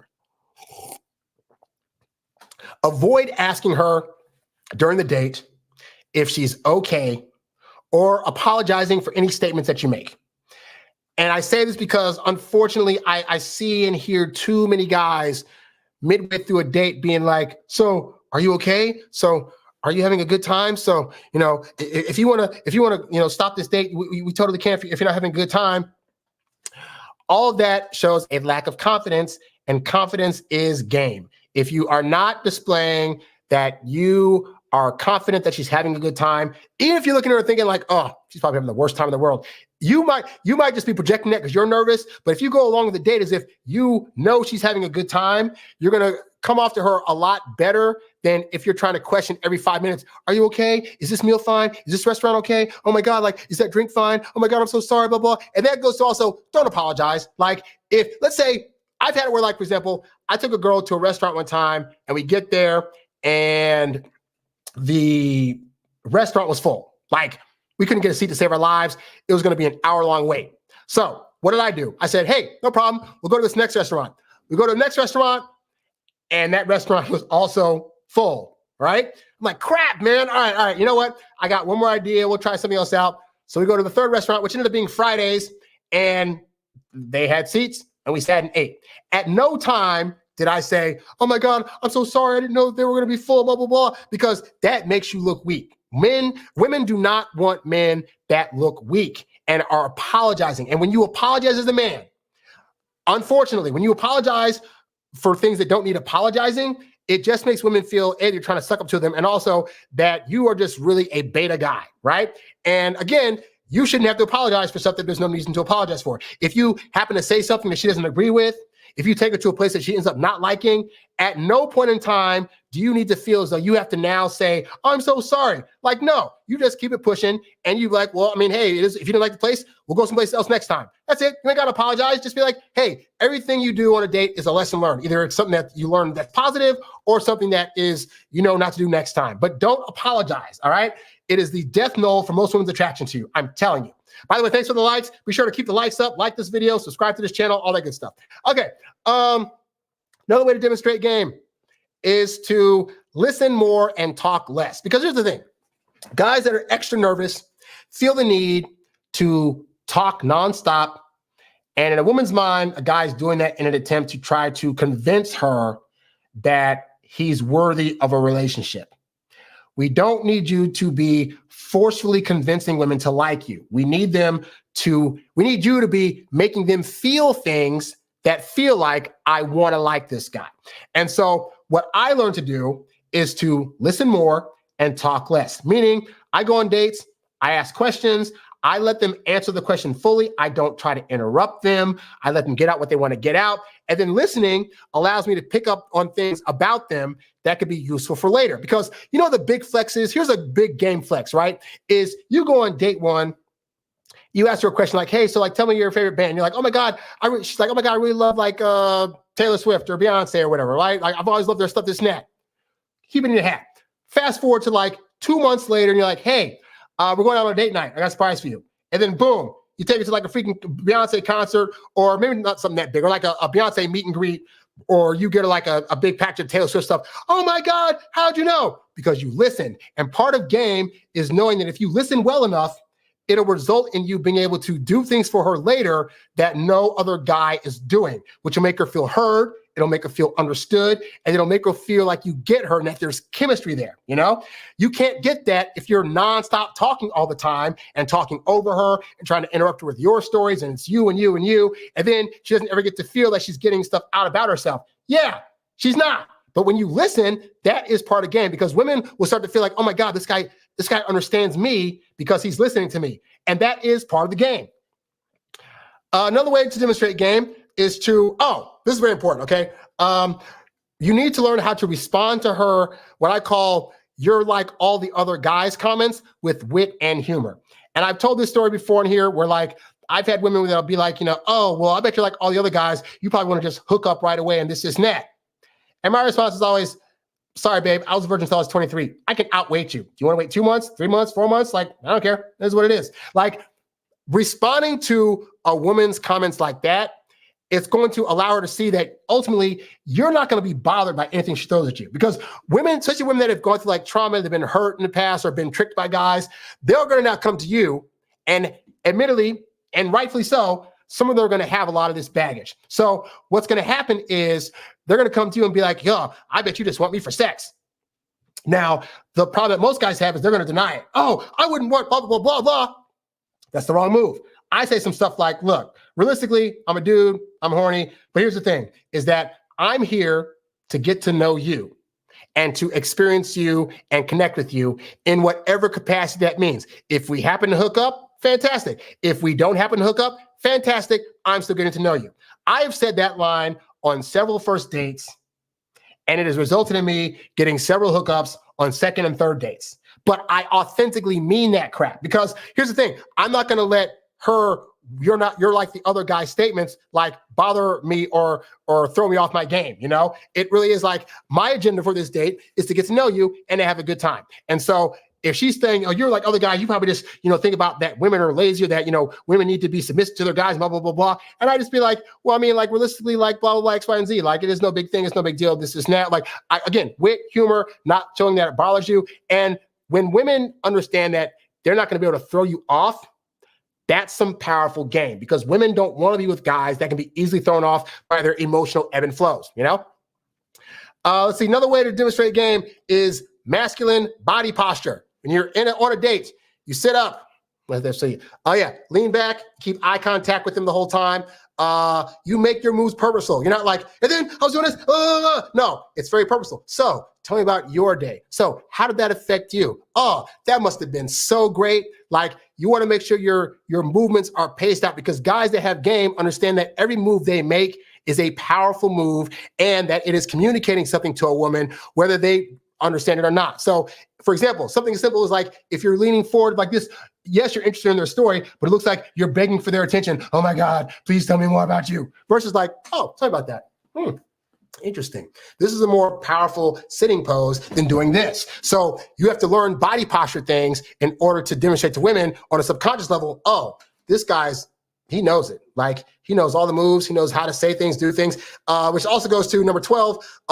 You have to learn how to read her body and verbal signals, but also give some of your own, like talk slower, be more paced out, etc.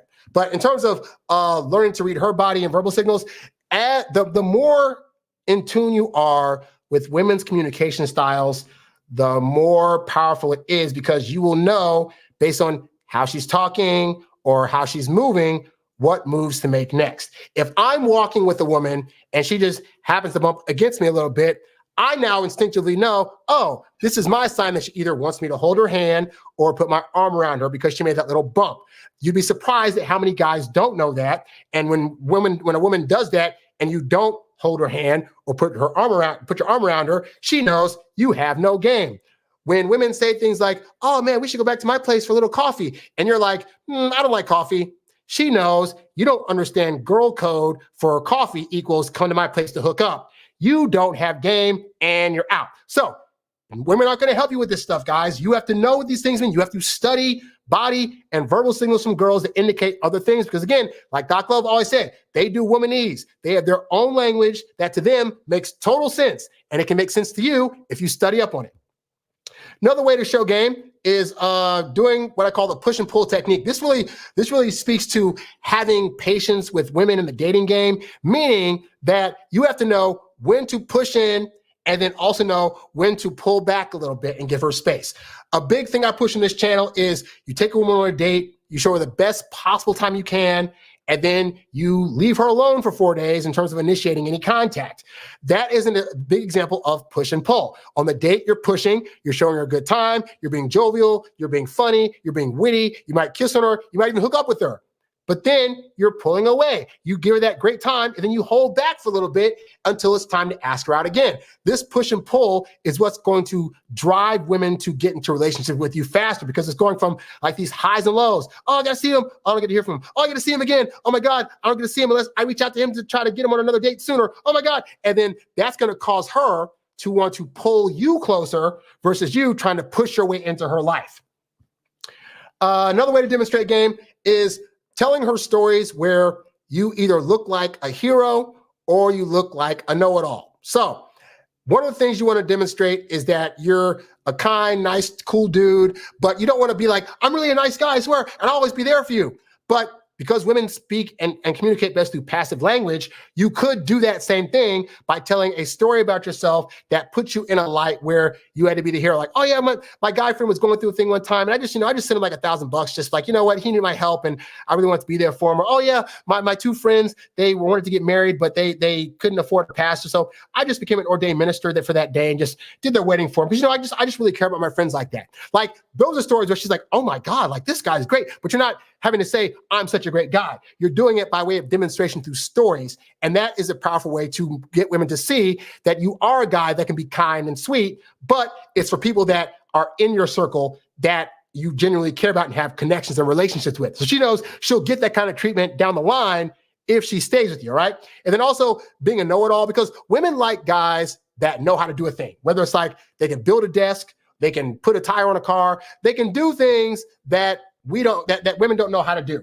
And to that point, when you nerd out on things, women for some reason find that attractive. Like I've been amazed at the number of women that find me attractive about, like, oh, I nerd out on, I know how to edit or shoot things, or I get really deep dive into certain subjects like video games or music. Like, the more nerdy you can get with it, women like hearing you being passionate about things. So when you're telling women about things and you're passionate about it, then they correlate with that, like, oh, he really gets passionate about things he's into, and that could include me if we get in a relationship. So that's another way to demonstrate game, is that showing that you are passionate about things and that you have the ability to do that.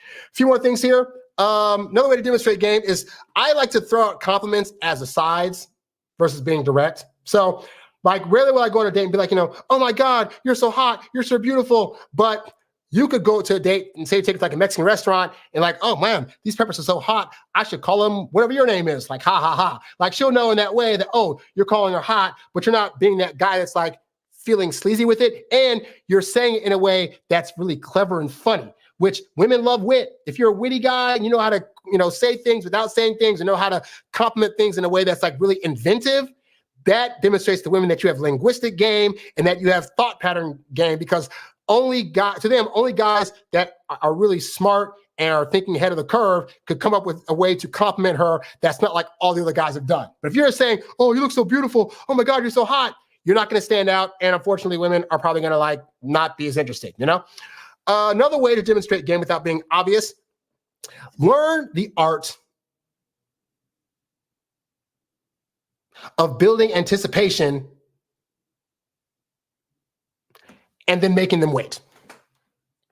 Because this goes back to the whole push and pull thing, is that part of the way women are going to build attraction to you faster is when they're anticipating experiencing you, seeing you, feeling you, etc. And so many men try to rush in. I think they got to be in front of the woman's face all the time in order to attract her. But having game is understanding that her wanting to be near you is sometimes more effective than her actually getting to be with you in that moment. And so you can do things like, you tell a story to a woman like, oh yeah, I was going to this thing, blah, blah, blah, and then this thing happened. Oh my God, what happened next? Oh, you know what? I got to save the rest for the next date. What? Oh my God. Or at the end of a date, she's like, you drive her back to her place. You walk her up to her door. You're like, hey, I had a good time on this date. Oh, I had a good time too. And she's thinking about inviting you in, right? So at the door, you lean in, you give her this really passionate kiss. And then she says, oh my God, do you want to come in for some coffee? And you say, oh, I wish I could, but I got to go pick up my little brother, or I got to go meet somebody, listen to that, blah, blah. But hey, you know what? This is a really fun date, and I'll see you next time. So you done showed her a good date. You done kissed her passionately. She's already getting riled up, and then you leave. And now she has to wait. And when I tell you guys that is probably honestly the fastest way to hook up with a woman, is like not to, because it's guys thinking, if I don't hook up by the first date, no. Think about this like in 3 or 4 dates, right? If on date 1 you show her a great time, and then on date 2 you show her a great time, you kiss her, and on the 3rd date you kiss her, you get up to her place, and maybe you like say, this is a nice place, gotta go, whatever like that. Then all you're doing is building anticipation each time, and she's starting to trust you more. She's starting to feel more things for you. But that anticipation and the fact that you're not going for it right away, she's gonna be like, oh, either A, he's got a lot of options, or he just really knows how to be patient. And that is the game, is that you want to move at a pace that's slightly slower than hers to the point where she's practically like pulling out your clothes to take them off when you finally do get in the bedroom, you know? And then the last way to demonstrate that you have game, and this should be obvious, but I guess the guys it's not, is don't take women or dating so freaking serious. Guys that have game, like the word game is there. Games are meant to be fun. They're meant to be enjoyed by all. And if you know the set of rules that are being played and you know how to play them, then you guys can both win. So you should be having fun during the dating process. All these guys that want to have like super serious conversations and I need to talk about how her texting is and how she's not doing blah, blah. Like dating is supposed to be fun. Women want fun. And so if you're able to have fun, if you're able to show that you're not butthurt by the few things that women will do at times as tests to see if you're on your A game or whatnot, if you're able to be a leader and she's a willing following participant, then you'll find that the more fun you're trying to give her during the dating process, the funner it's going to be for her and the less stress it's going to be. But the more serious you are, especially early on when she's thinking there's no reason for this to be this serious, then you're going to lose out. You're going to lose out on women that would actually date you because you're way too serious for the process. So guys, hopefully all this helps you understand how to better master invisible game. Oh, I didn't add this on here. I want to give you guys, I'll leave you with this. Here's an example of a technique I used to do during the dating phase that I found was really, really effective, right? So here's a little restaurant tip for you guys out there, right? You take a girl to a restaurant, you show her a good time. So many women go on dates thinking, okay, the bill's coming and one or two things are going to happen. Either he's going to ask me to split the bill, which he asked me on the date, so I don't want to do that. Or he's going to get the bill, he's going to look at it, and he's going to be freaking like nervous. Like, oh my God, I can't cover this. Oh my God, like this bill costs like, it's like $50. I only have $40 in my account. What the heck? And so women are going to be looking at you and looking at the check when it comes and what your reaction is going to be, right? So here's a little game for you guys. This is a little tip you guys can use in your next date. When the bill comes, right, they're going to put it on the table. Don't even open the checkbook. Literally, just take your card out, put it on the checkbook, and pass it back to the server to take. Don't even look at it. Now, I have found this to be a quite powerful move because what it indicates to women, one, is that they definitely know they're not helping you split, they're not splitting the check, so they don't have to pay for this meal. But what I found is that is indicative of a guy that is not worried about his finances, is not worried about money, and more importantly, he's so confident that he can cover this thing that he doesn't even have to look at it. That is game 101. I've used that extensively, and you can literally see the look in women's eyes like, oh my God, he's not looking at it? Like, what the freak? Like, I mean, I'm not paying, which is great, but also he's not even looking at it like, oh my God, this guy must like be able to, oh my God, this is so great. But it speaks to showing women a level of confidence that they're not going to be able to see from most other guys. And I'm telling you, that one move of just when the check comes, just putting your card down and just sitting off, you're going to make such a grand impression on most women. I can guarantee you most of their panties are going to get wet and probably drop on the floor right at that moment. All right. So that's just a little example of like a little bit of game you can do when you take women out to eat. All right. It's very impressive. Women like it and it works. So hopefully, guys, this whole thing's helped you out. But ultimately, guys, hope this has really helped you to understand why it's important for you to actually have game. I don't talk about game in the sense of you need to have game to be able to manipulate women or harm women, but I've heard from women. Women like dudes that have game. Women like guys that know what to do with women, and women like guys that are very confident in their ability to show women a good time.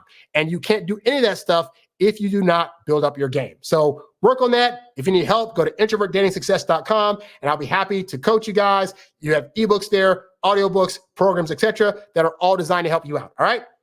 So with that said, I noticed I got a few questions during the course of the show. So I will answer those with the time we have left here, and then I'll get out of here. So, like I said, guys, for those that are just joining, I won't be doing any live shows for the next 3 weeks because I'll be out of town, but I will still be putting up new videos. So be sure to go to youtube.com/Harry Wilmington and be sure to check my videos. I put up a video almost every single day. So check those out. All right. So let's go see what these questions are that I got. I got a comment from a guy that said, yeah, men won't cry at the same things, but honestly know that they could see why someone would cry at it.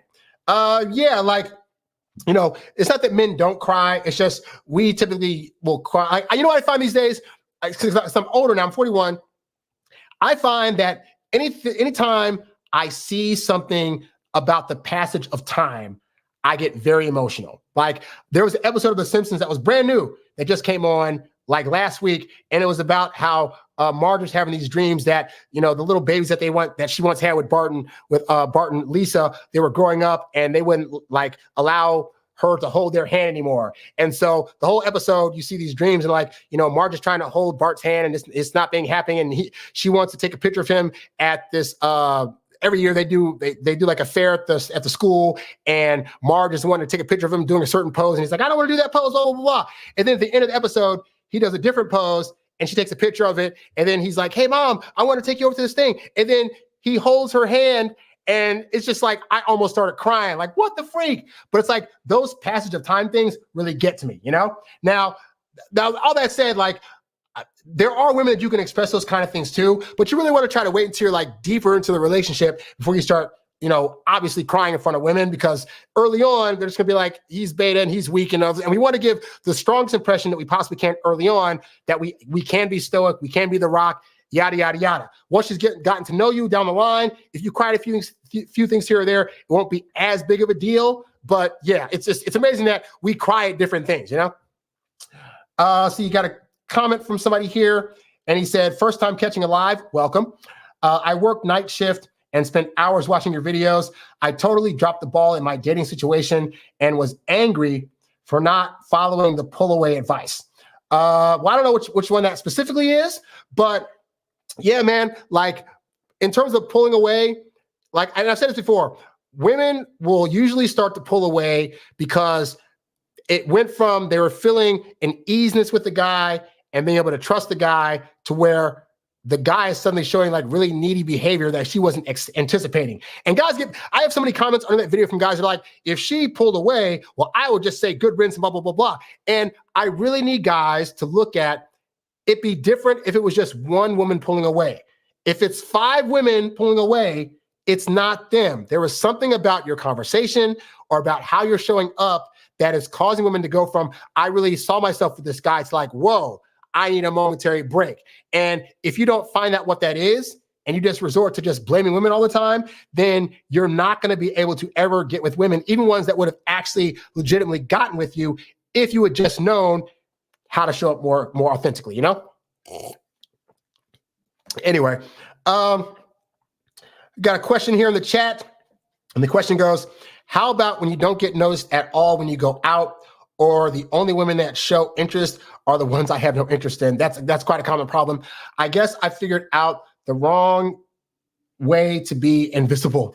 Yeah, the idea of invisibility is not like completely cloaking yourself. It's the idea that when you're showing up for women, that you have game that's just so a part of you that women just instinctively want you. But I get it, because like I said, in my 20s, like especially my early 20s, I was not the guy that any women were checking for. But what I came to understand was that part of that, honestly, I'll say from my journey, part of it was that because when my dad died, I grew up around mostly women, and I had a lot of feminine energy, not in like a gay way, but like just like feminine energy in terms of like the way I'd move my hand or the way I would talk at times, to where women pick up on those things. And so women they're so good at instinctually picking up on how we are that sometimes they're picking up things about us that we're not aware of. Unfortunately, women are not going to tell you that. Women are not going to be like, hey, so I noticed that you talk a little fast, which is kind of female nature-ish, or you kind of move your hand this way, or you kind of do these things over here. So I'm not really feeling that, because they themselves aren't trying to analyze it. All they know is that based on how they feel about things, you don't feel like a guy that gets it.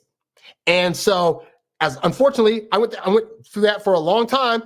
Even after I lost my virginity, it was still like, it would be like bouts of time between when I'd get another hookup, or bouts of time before when I got into an actual relationship, you know? And it's because even if I could get a hookup, I couldn't long-term really like keep a woman's attraction around.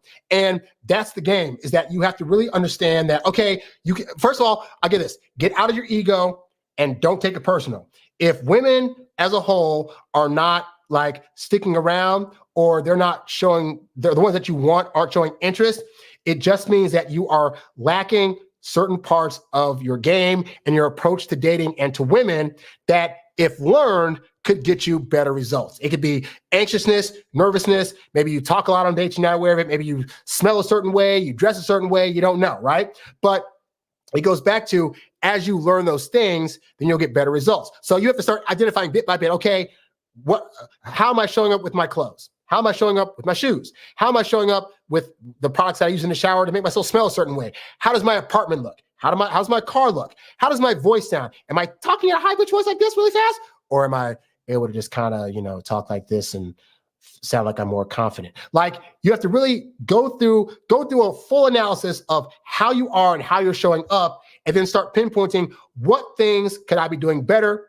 You could ask female friends of yours, but I really advise you to get a guy, just to get a guy, go to a bar, have that other guy observe how you are around women, and start getting notes on what you can fix up. Because like I'm telling you, I was once in your shoes, guy.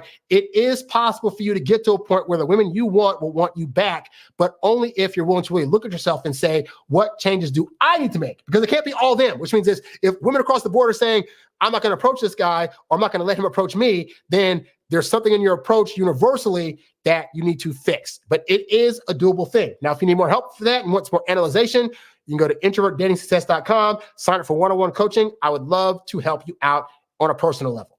All right. Let's see. Questions. I think I might have aired. Well, I don't know if I aired this one or not last week because, oh yeah, I did. Oh no, I did. You know what? I don't think I did, but I saw a similar question on Reddit this week, so I'll go ahead and answer. So, hold on a second here. Get water. So, got a question in the chat, and he says, Coach, shake my head. Long story short, she ghosted for about 2 or 3 months. Of course, I've been indifferent and just being a man, period. Last week, she reached out for me to come to her Halloween party, LOL. What are your thoughts? Go, don't go. 7 to 8 months of dating before the disappearing act. Again, I'm indifferent to all. Also, this is just so out of the blue. Like, it just seems weird to me all of a sudden to reach out. Really? Because okay, you might not have seen those shows. So I have talked about on this show how if a woman ghosts you and you don't reach out to her to insult her or to try to, how dare you, this and that, you're playing it and that if you just leave it to her own accord, what I have found in my life is that usually at minimum 4 months, but it could be longer, they will eventually reach out to you. That just tends to be my life. So this is, to me, not really like, it's not a thing that surprises me. Like, that's bound to happen, because what will happen is, as she starts seeing you less, let's say you were like needy when you were seeing her. Well, as you've left her alone, she's allowed to have time to sit with and think about only the positive things that she liked about you and how much she missed those interactions. And maybe he's still around, like, blah, blah. And then she'll start forgetting, like, why did I get rid of him again? And it could have just been some of those, like, you were texting her too much. And by not texting her too much, she starts to have time to miss you, which is why I talk about, you need to give women the space to miss you. So that's what sounds like happened here. So in answer to your question, if you're truly indifferent, I would say this. If she's inviting you to the party, I would say go to the party with no kinds of expectations. Like, don't assume if you go to the party that means that she wants you back and you're going to hook up with her and it's going to be all gravy. What you do is this: you go to the party, hey, what's up, so-and-so, nice to see you again, blah, blah, blah, blah, blah, blah. And then, assuming you've had a little bit of a conversation with her, go talk to other people. I don't know if you'll know anybody else at the party, because if it's the thing where, like, she's the only person you'll know, then that's going to be interesting. I'm just for, like, sometimes you just make life interesting. Like, obviously, you could say, I'm not going to go to the party. She ghosted me, and now this seems weird. I don't want to be around other people with her. You could totally go that route. I sometimes like to make life interesting. I'm like, look, I'd be like this. She invited me. I'm going to get free food there. I'm going to get to talk to her for a little bit, but I'm not going to be all up on her. And more importantly, there's going to be other girls that are possibly going to be there that I get to now meet. And so I can just go there and talk to them. And as the late, great Doc Love used to say, kitty cats compete. Sometimes women need to see other women interacting with you in order to realize, oh crap, this guy actually is desirable by other women. And now I want him back. Or now I want him to give me his full attention. And so I'd say go. Like, I know others might say, oh, Harry, look, you could not go, but it's Halloween. Again, free food. You get to see a hot chick you used to bang.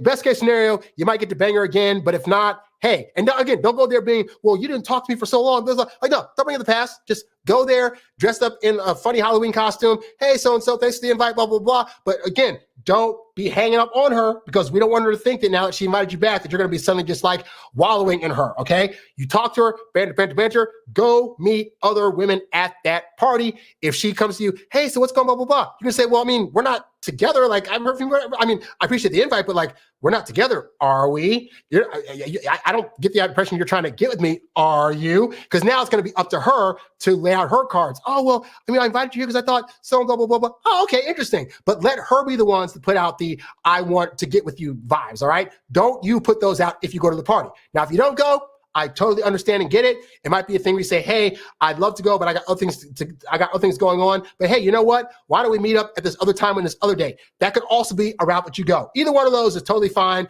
But regardless of which route you go, do not suddenly lean into, oh, she reached out to me, so she must want me again. No, we play this as if you're back to square one, date one, where you are pacing this out. You're being patient. You're not trying to rush her into anything. Either she invites you to the thing and she hooks up with you. Don't assume that means you're now in a relationship. Again, we want her making the moves of going to you and saying, so are we a thing? Can we get back together? Yada, yada, yada. So hopefully this helps you out. Okay. When you say, so if you go to the website and click on the products tab, the first three things that you see are going to be programs. It's going to be video courses for, I think it's like the Smart Digital Dating, and for the Dating Success Academy, and for something else. But yeah, and then once you scroll past those, then there's books. So if you're looking for programs specifically, it's going to be on the products page at the top of the page. All right. So that is all I got for today, guys. Thank you. Oh, this is a 2-hour show. That's what's up. So thank you all very much for watching this and for supporting the show. I will be back doing a live in 3 weeks' time. That'll be like November 28th. So in the meantime, there will be new videos going up every day. I might pre-record some videos to go up on Tuesdays at this time specifically. But if you don't hear from me, keep leaving comments in the comment boxes, keep subscribing, keep liking videos. And I'll be sure when I get back to do another one of these great shows for you guys. Also, guys, if you have any topics that you want me to cover on one of these shows, then you can definitely leave that in the comments or write to me at harrywilmington@gmail.com, because I'm always thinking up these ideas on my own, but I love hearing ideas from you guys and knowing what you guys actively want me to talk about during the course of these shows. All right. So thank you guys for watching. I'm Harry Wilmington, and I'll catch you guys on the next show. I'm out. Peace. You's a bad boy, but you can't stop, won't stop. You a high earning, high value, high class man. You a high earning, high value, high class man. You a high earning, high value, high class man. You a high class man. You a high class man. You a high earning, high value, high class